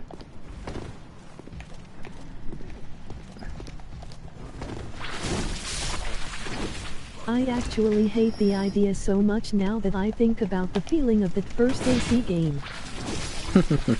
Yeah, Patrice Desilets is rolling in his grave. Have never truly experienced. They definitely should revisit the idea of the first game, but it seems to me like Ubisoft is going to kind of... I thought I read this somewhere that they're going to kind of reboot. Trailer for AC1 unlocked potential. Kind of like soft reboot AC1 in Infinity. I thought I read something like that. Oh boy. Okay, enough of that dumb crap. Oh yeah, the trailer, that concept trailer for AC1, which was really pretty cool, to be honest.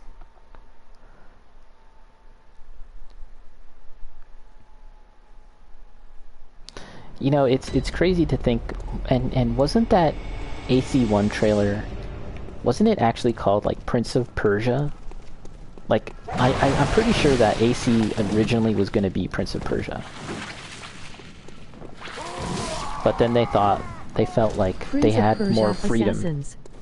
Yeah, they had more freedom to explore different things if it wasn't sort of saddled with the AC franchise. Sorry, with the Prince of Persia franchise. And I feel like they should do the same thing with this alleged monster hunting style game, you know? Just make it its own thing. I'm playing HUDless now, which that's just because I forgot to take off the HUD, but let's roll with that.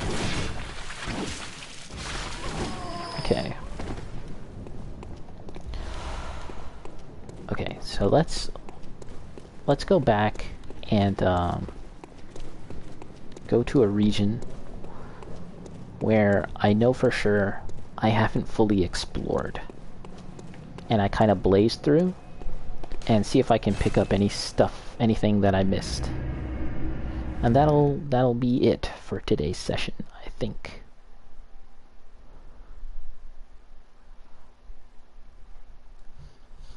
But PvP is pretty fun. I'm not great at it, but it's fun to mess around with. I can't like just sit here and do PvP only, but okay, where else have I not been that I've kind of have rushed through?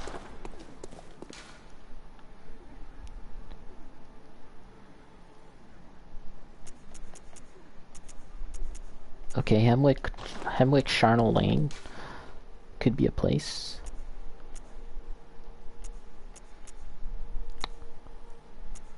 Logarius' seat.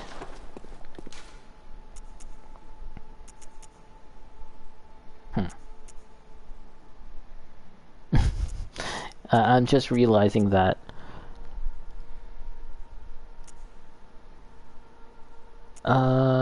okay, let's go to the lecture building. I'm pretty sure that I haven't looked through there completely. But yeah, I was laughing because I realized that I haven't fully explored the Nightmare Frontier. But I kind of don't want to do that right now, just because I know I'm going to get invaded. Ironically enough. I've been invading like almost this entire session. Okay, okay. So, there's a bunch of Squidwards here.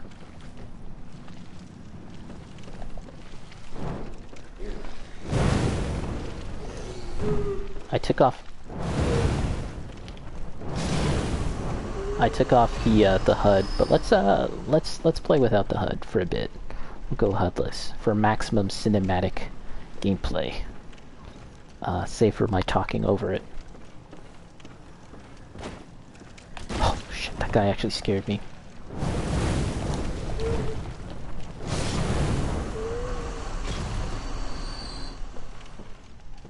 Isn't there another squid guy up here?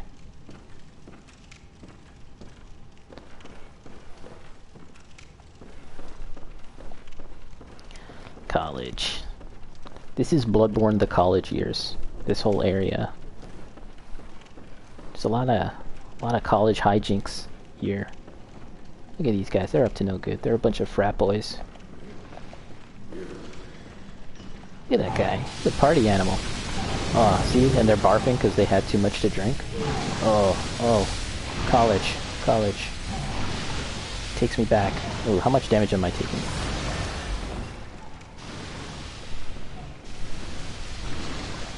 Oh, if I had a Molotov, that would be useful.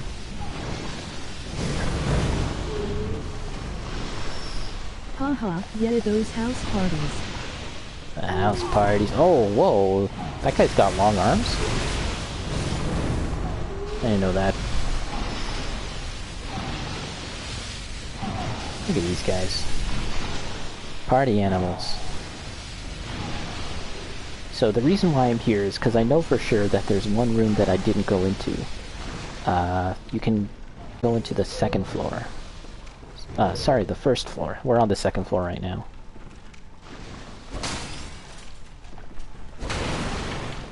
It's very satisfying smashing all this stuff.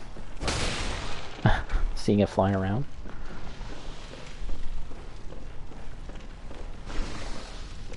Hello. College bro. These guys are like, where's all the college babes? Total sausage fest.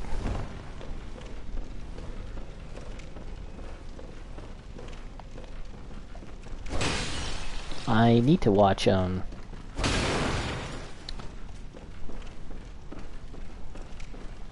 Animal House again. I frickin' love that movie. Suddenly talking about college hijinks and stuff. It's got me in the mood to watch that movie again. So funny. I know. What's up with that? This guy too.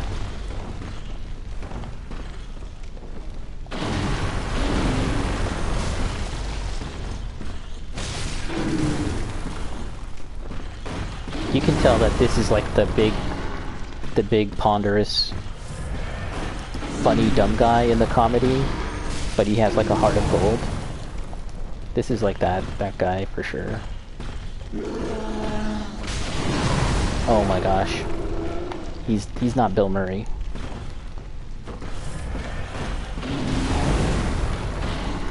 Oh my gosh. I don't even know how much health I have because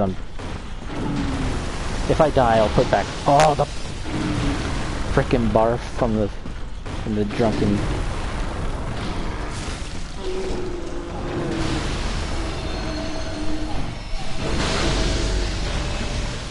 Opportunity? Okay, chill out. I'll come in for you guys. You guys need to settle down.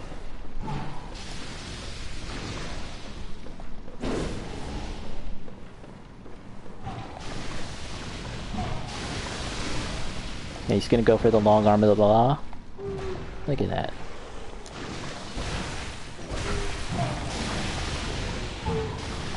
Put back. Okay. Toasted. Gotcha. You know what? Alright. I was thinking about not even bothering fighting these guys. Okay. Time to get tentacly.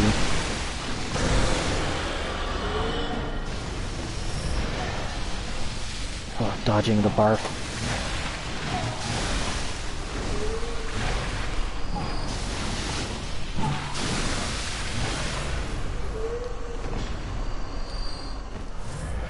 Okay. Taking care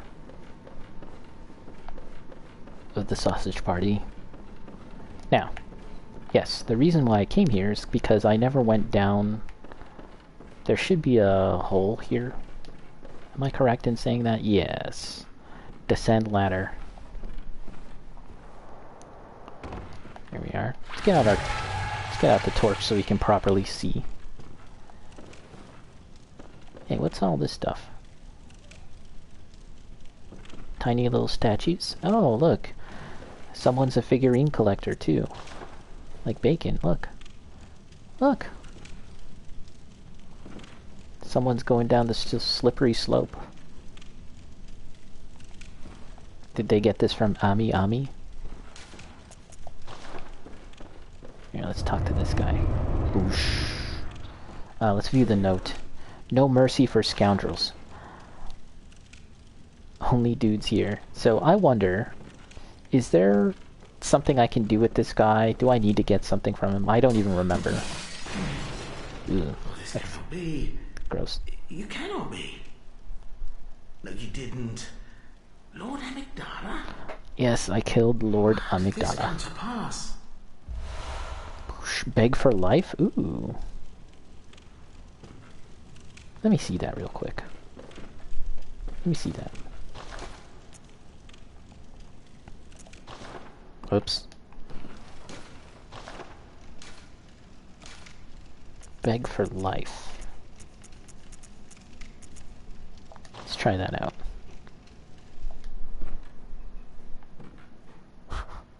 Oh, okay. Okay.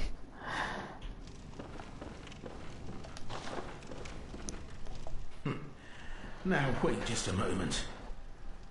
Did it? Of course I think ill of you. I accidentally skipped that dialogue, but let's, yeah, I do. It pains me to hear it. You've made yourself a misreckoning.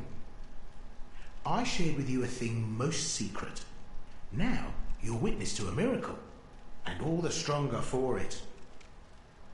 It's plain as a pikestaff. Now, say in my heart, you were as a lamb to my God.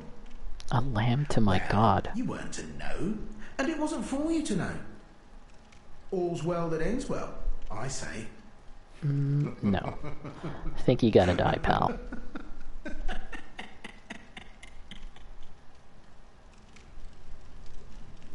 So this guy right here, I'm sure longtime Souls fans, From Software fans, they're aware of this, but this is Patches. Patches is a long-running character that has appeared throughout multiple From Software games, and I think, if I'm not mistaken,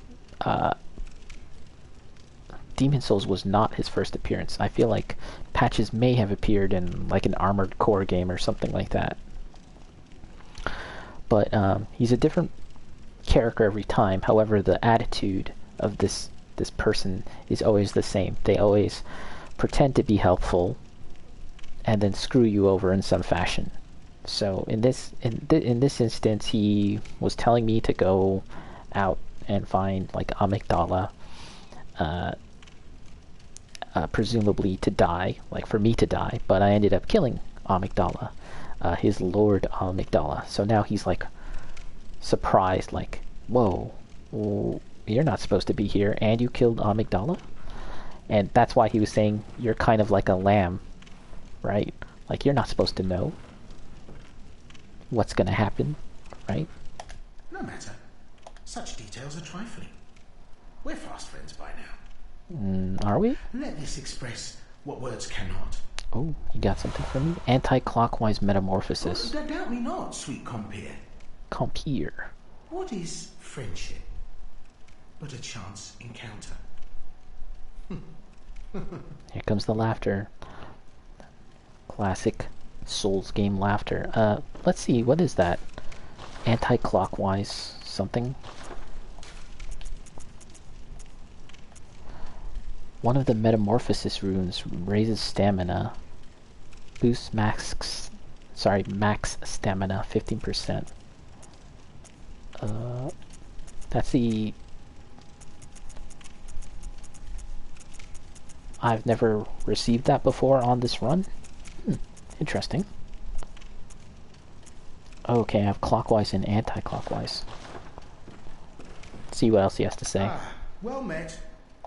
My apologies, but I feel a profound thought occurring. On the good grace of a certain god, and the way he meted out his love.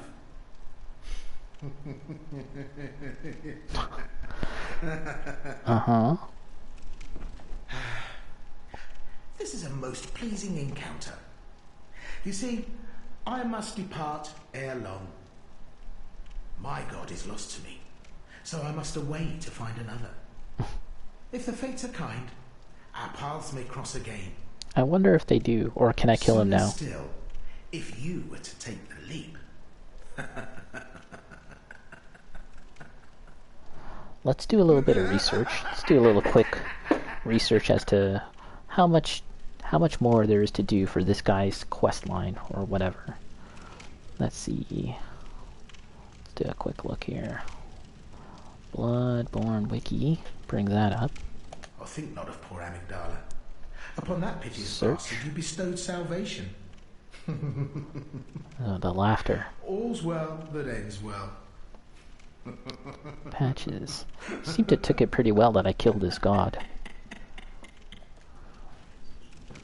I think not of poor Amygdala.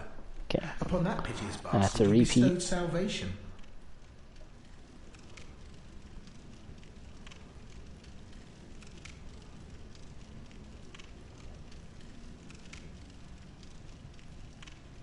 I'm trying to look it up. Just give me a sec.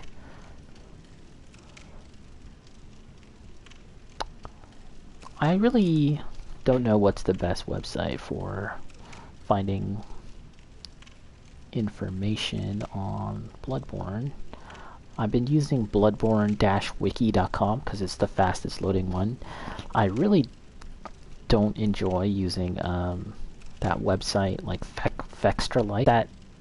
It's just so slow. Run ads, right? But it's just really slow. So just give me a minute, folks, while I look up Patches and see what there is to do with this character for his quest line and such. Okay, he can appear as a Damn, the whole gang is here.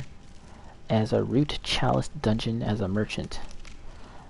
Gang gang?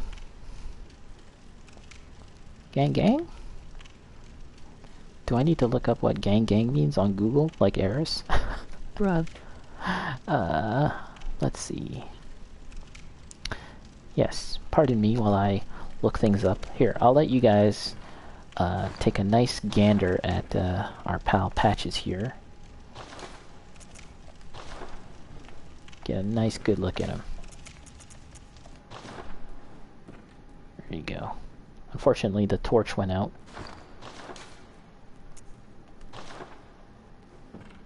Oh, I can turn on the hand lantern. There you go. I actually haven't taken a break yet. I usually like to take a break, but I'm powering through. Lecture building. Enter his hideout through the floor hatch. Speak to him to receive a gesture. Speak to him again and select either dialogue prompt to receive a rune. Yeah, okay. And then he can appear in the Root Chalice dungeons. After confronting Patches face to face in the lecture building and completing his quest by talking to him after defeating Amygdala, he'll appear in Chalice dungeons on the extremely rare occasion to sell you items at drastically inflated prices. You will find him hanging upside down from the ceiling. You have to watch carefully above you while exploring to avoid missing him. Patches will take over various residents in and around Yharnam. Speak to him in any of these locations to receive a tonsil stone. You can find more about the residents in Yharnam's residence wiki page. Okay.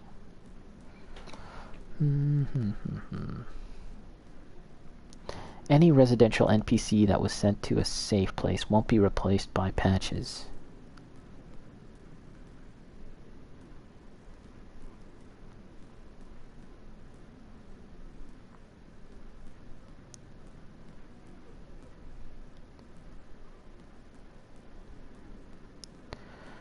Okay. I am making an executive decision that we are going to do the time-honored tradition of executing Patches. Because he's a scheming will bastard. be at the Game Awards. MK12 confirmed. Oh, MK12. Very exciting. Alright. This is it for Patches. How are we going Oh to... boy. How are we going to execute Patches? Maybe.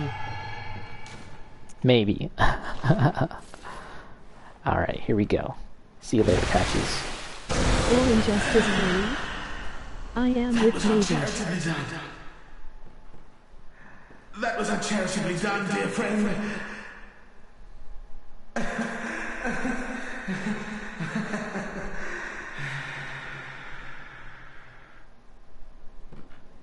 Do you guys remember when, I mean, it may be cool. The last game kinda lost some MK spirit.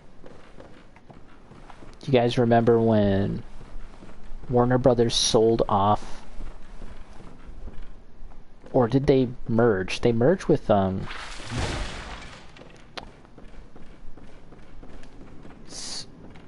Discovery Channel? And there was some talk of... Is Injustice a popular game? There was some talk that they were going to sell off their gaming division, and that they might not be working on Injustice in the off chance that they were going to sell them, and so the possibility of an MK game was stronger. But I don't know.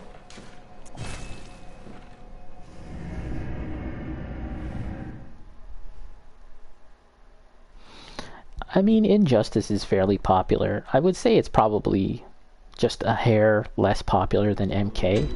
I feel like MK is like really popular. Okay, let's turn on this. Okay. Oh, it's not even 5 yet. I think it still sells better than most other fighting games. I think you're right, which is it's a that always kind of rubs me the wrong way, but it is what it is, right?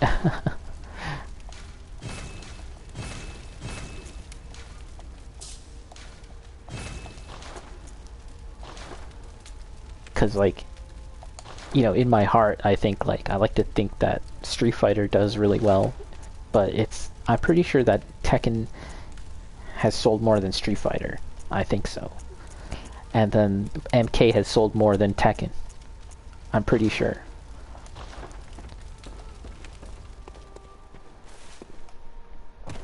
I'm thinking in terms of like lifetime sales overall for each franchise, I think.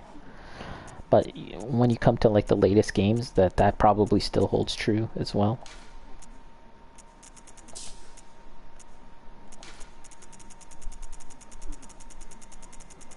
Let's get some of this.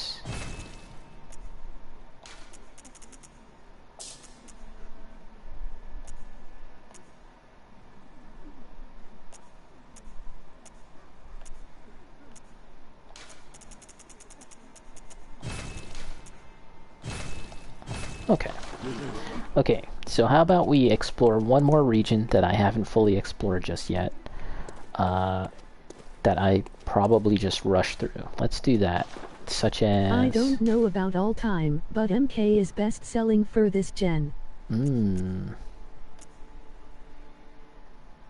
For this gen. Okay, how about we go to... Hemwick Charnel Lane. Let's see if we've looked at everything there, because, yeah, as I said, there's a handful of areas that I haven't fully explored, and then we'll wrap it up.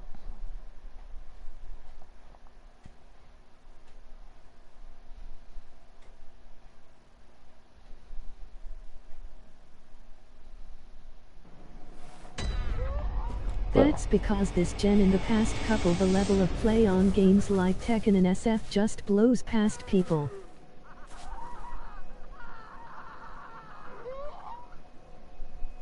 Back in the day, SF was just another fun fighting game. I mean, there's a certain amount of like...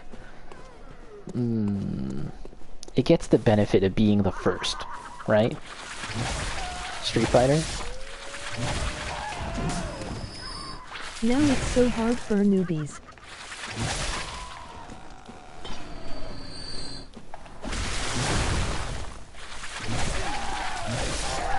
It's kind of funny how I think within the last few years I've just kind of come to terms with the fact that, like, I'm actually not a fighting game player. It's a weird thing to think about, because I guess for a long time I kind of considered myself someone that plays fighting games, right? Not that it was like a core component of my personality, but rather it was like a new fighting game's out. Cool. I'm definitely going to check it out and play it and maybe even get good at it.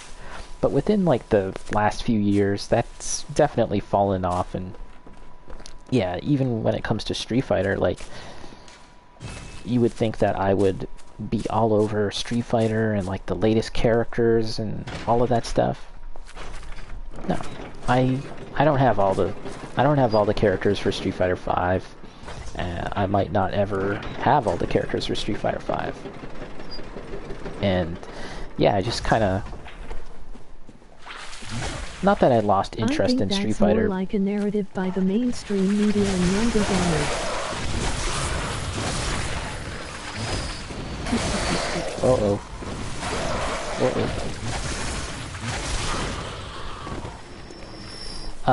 What narrative, by the way, Bacon? Sorry, there's a couple of conversational threads going on that I'm probably not fully keeping track of. Pebbles, no pebbles. Oh, you know what? There's the forest but preceding this area that I'm pretty sure I haven't fully explored as well, but let's just carry on. Carry on and see. Interesting that it just kind of... Regarding fighting games these days is hard for newbies compared to back then. Oh yeah, and you think that that's a narrative by the mainstream media, by the lamestream media?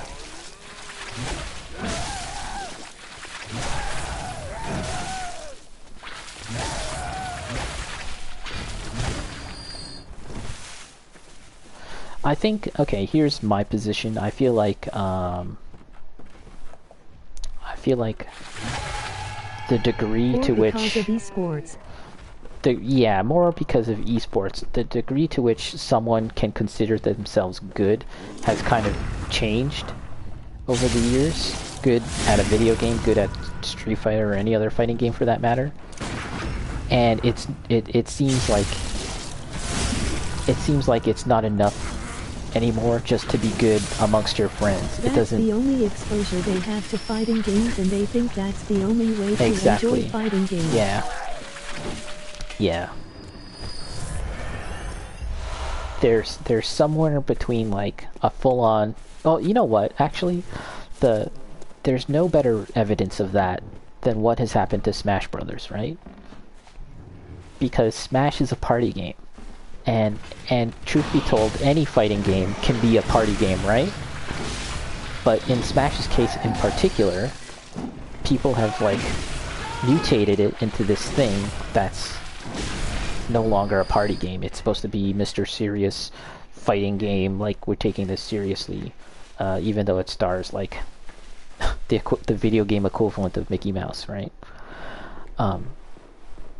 But in truth, every fighting game can potentially be a party game. That I know that for a fact because that's pretty much how we partied. Anytime we got together, it's like, yeah, we're gonna play fighting games. And you know what? It's partially the fault of the game developers and how they're marketing and presenting their games, right? Like, oh, you know what? Let's go back because I think I'm not fully exploring the area preceding this. Because, I mean, look at Capcom. They're leaning really into this whole esports thing, right? The competitive scene. And definitely they should. But, you know, that kind of comes at a cost. It comes at the cost of kind of appealing their games to just be fun.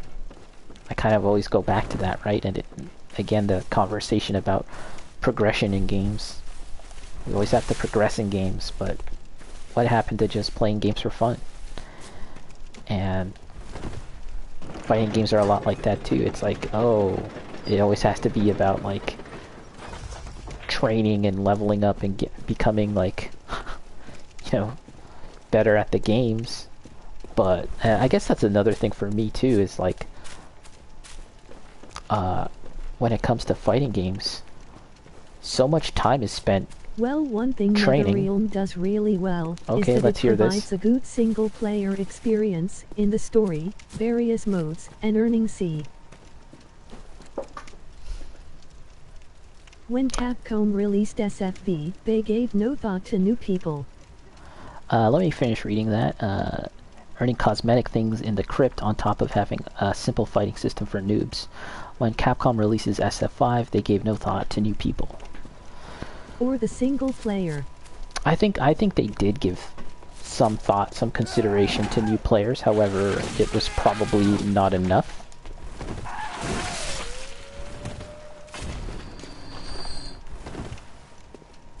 You know, the Street Fighter 4 had this whole focus, attack, dash, cancel concept, right? And it was something... Casuals who want to play with friends. It was something They where... too much thought to new player, but not enough for single player. Oh, I'm getting attacked. Okay. Let's... And not just online with the pros who watch Evo matches and stuff. Oh, shit. Yeah, I wish there was a way to just make games like Street Fighter and stuff, just make it worth your while just to play and have fun. Instead of like just grinding it out and spending hours at a time in training mode. Like if you have limited time to play video games and you're the type of person that plays all sorts of different video games, what are you going to do? Are you going to spend 2 hours in training mode trying to nail a combo? Or are you just going to play like if you Halo are not a or guy something? who was initiated, think, how would you even approach SFV in the shape that it was first released? You just play. Like, yeah, there wasn't story mode. And when they did release story mode, it was like, who cares? Because that's something else with Capcom in particular, is that they like to make games that are fun, and I think that should be like kind of like the primary reason you play games. But they really don't care about the stories, and that even goes to like, it's not that they don't care, but their stories are just so, I don't even know what to say. They're just so weird and bizarre.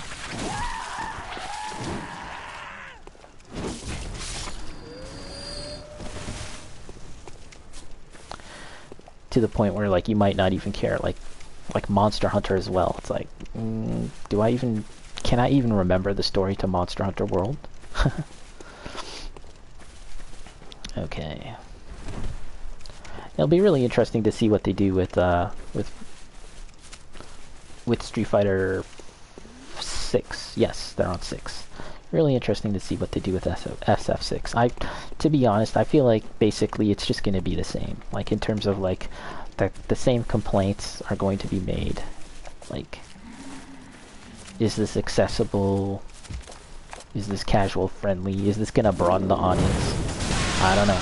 I feel like, yeah, I don't know. It's a conversation that comes up a lot amongst our circle.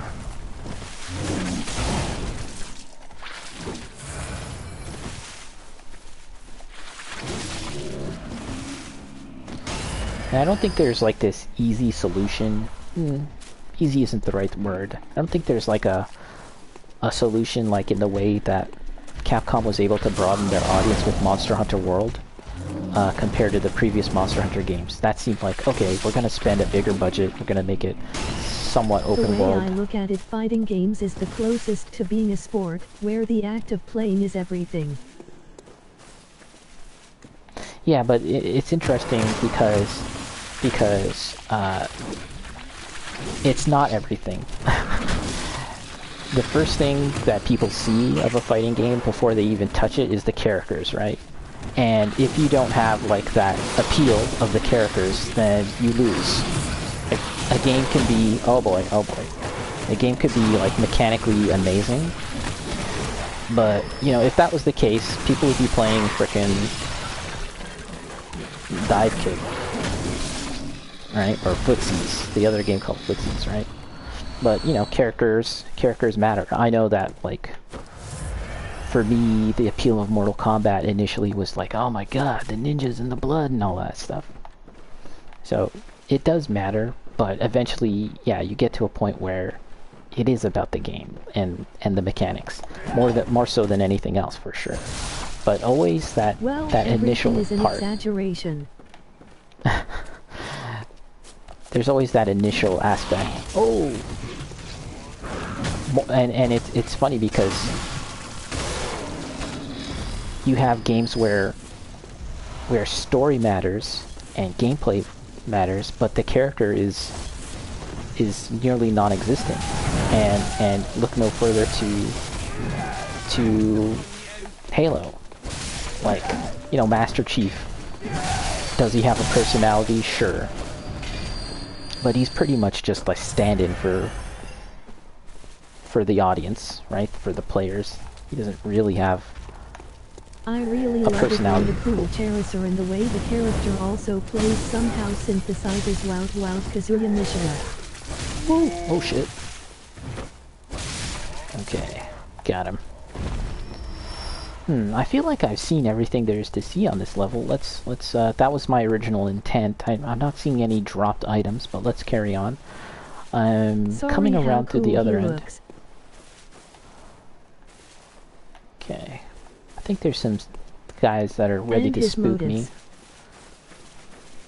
Oh, look at that. Any other guys? Yeah, I'm coming around the other way.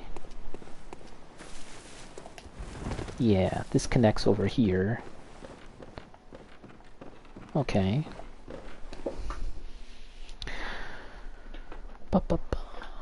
I love it when the cool character and the way the character also plays somehow synthesizes. That's one of those things where Street Fighter actually gets it really well. Like, they've nailed that concept down, perhaps even accidentally. This notion that, like, the main character, which, you know, you can say is Ryu, is someone who is, his main drive in his existence is to fight and to get better. And that should be the main drive for everyone who's playing Street Fighter, right? Is to fight and get better. Fight stronger opponents. However, I mean, the issue is that Ryu, despite being like sort of the face of the franchise, isn't like the character that many players gravitate towards. Especially, again, when you get to the competitive levels, we don't really see too many Ryu players. And that's why it was really cool seeing Daigo play Ryu for so many years, and especially in SF4. It was just really neat to see, you know, Daigo was kind of like embodying this notion of the World Warrior. And you have to remember that, like, yeah, especially in the SF4 days, like, it was the first time we were seeing, like, streaming of matches, of tournaments. And travel was starting to get more popular, like traveling to tournaments. Certainly, Daigo had traveled to the US to compete, but he was doing it a whole lot more, as well as many other competitors. And it was just really a very exciting time for fighting games. This whole idea of the World Warrior and how Daigo embodied that. That was just really fun. But now it's sort of just like, yeah, tournaments happen. It's cool that we're seeing the return of live tournaments. That's really fun. Oh, I haven't been here, I don't think. Oh shit. I thought it was a boulder. Hey, there's a treasure chest. Okay. So there was a good reason to come back here. Nice. Okay, what's in here? Is it a mimic? Tempering bloodstone gem. Alright, not too exciting. But at least we found something. Woo. Oh crap.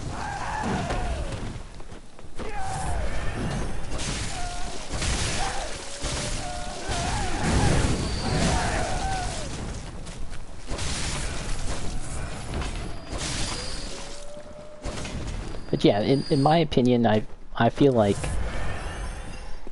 no one has really cracked the code, so to speak, in terms of like how to take fighting games to the next level. I don't know what's it going to take. I really don't know. And to some degree, I'm kind of fine with fighting games being the way they are. In fact, if we could actually go back a few years more, go back to those rough days of like those seedy, gross, seamy days on those Twitch streams and Ustream, where Yipes and all those guys were a bit more raw. Didn't really change much in terms of attracting new players or making things more accessible. No, and I don't think they will, to be honest. They'll try. They keep on trying to find new things, but I don't know if they ever will. It's everything else around it that changed. It's everyone else. Is it me? Is it me that's changed? Or are the kids that are wrong? There's some meme like that with Principal Skinner. The reason why I'm here is that I'm looking at the exterior of this building. See how huge it is? But actually, it seems fairly small when you get into the actual arena. This whole place seems like a giant dungeon castle place that you'd explore, but as you'll see, let's go inside. You don't actually explore all too much of it. It's very small in my opinion. But Zuli the Witch did a video on this area, kind of showing what it looks like if you were to look at it with a free camera. And it does somewhat line up, the interior to the exterior, line up a little better than you'd think. But in my opinion, it definitely seems a whole lot bigger than the interior would suggest.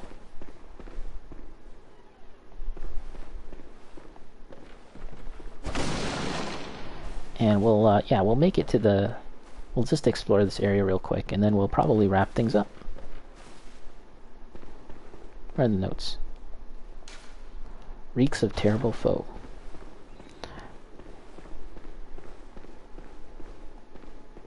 Yeah, like when you look up. The introduction to online really warped the idea of how we approach fighting games. The introduction of online really warped the way we approach fighting games. Yeah, I guess it did. But it was kind of like an inevitability. And yeah, it was definitely going to happen. I just wish, yeah, we still maintained a bit of that in-person feeling. The best way to play is with friends, and now online is the way which gives you a much higher chance to fight really good players. Yeah. Whereas playing with friends make them feel more like party games.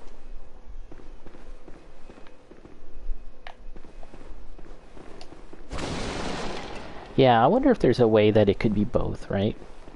Like is Smash both things, kind of? I wish there was a way that it could be both. Alright, so yeah, we've explored this area. I wanted to say that, yeah, you can see that it's fairly small, this interior, and if you look up you can see how high it goes, the ceiling. And that does line up with the exterior, apparently. But it definitely still feels smaller than what it might seem on the inside. Even Smash these days is more serious business than party game. MK9 was both that one time. MK9. Which one was that? Was that like the first like return of MK, kind of? The one that came after DC? We just messed around and had fun. 2011. Okay.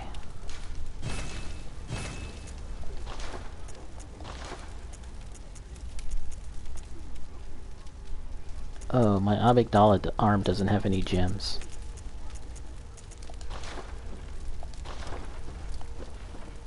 So, I've actually been holding off leveling up just because I'm at the range right now where I'm kind of constantly getting games for MP. As you can see, I'm blood level 150. I feel like if I go any higher, I'll start to have a whole lot more difficulty in getting in games. So let's just stick with that for now. I might get to a point where, like, say fighting the final boss of the DLC, the Orphan of Cause, where I might need to switch that up. That's how we treat with MK9. I'd argue the general public views MK9 as a competitive game like SF4 as well.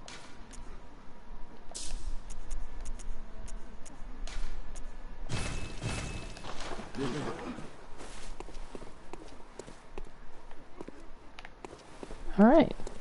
Well, yeah, I think that's going to do it for me, guys. I did some PvP, I went to some old areas to explore. At least it was the intention of NRS with more emphasis on balance. Some good fighting game chatting, good fighting game talk. But yeah, I think that's it for me, folks. If you're still watching, I appreciate it. And I'll catch you next time. GG. Bye-bye.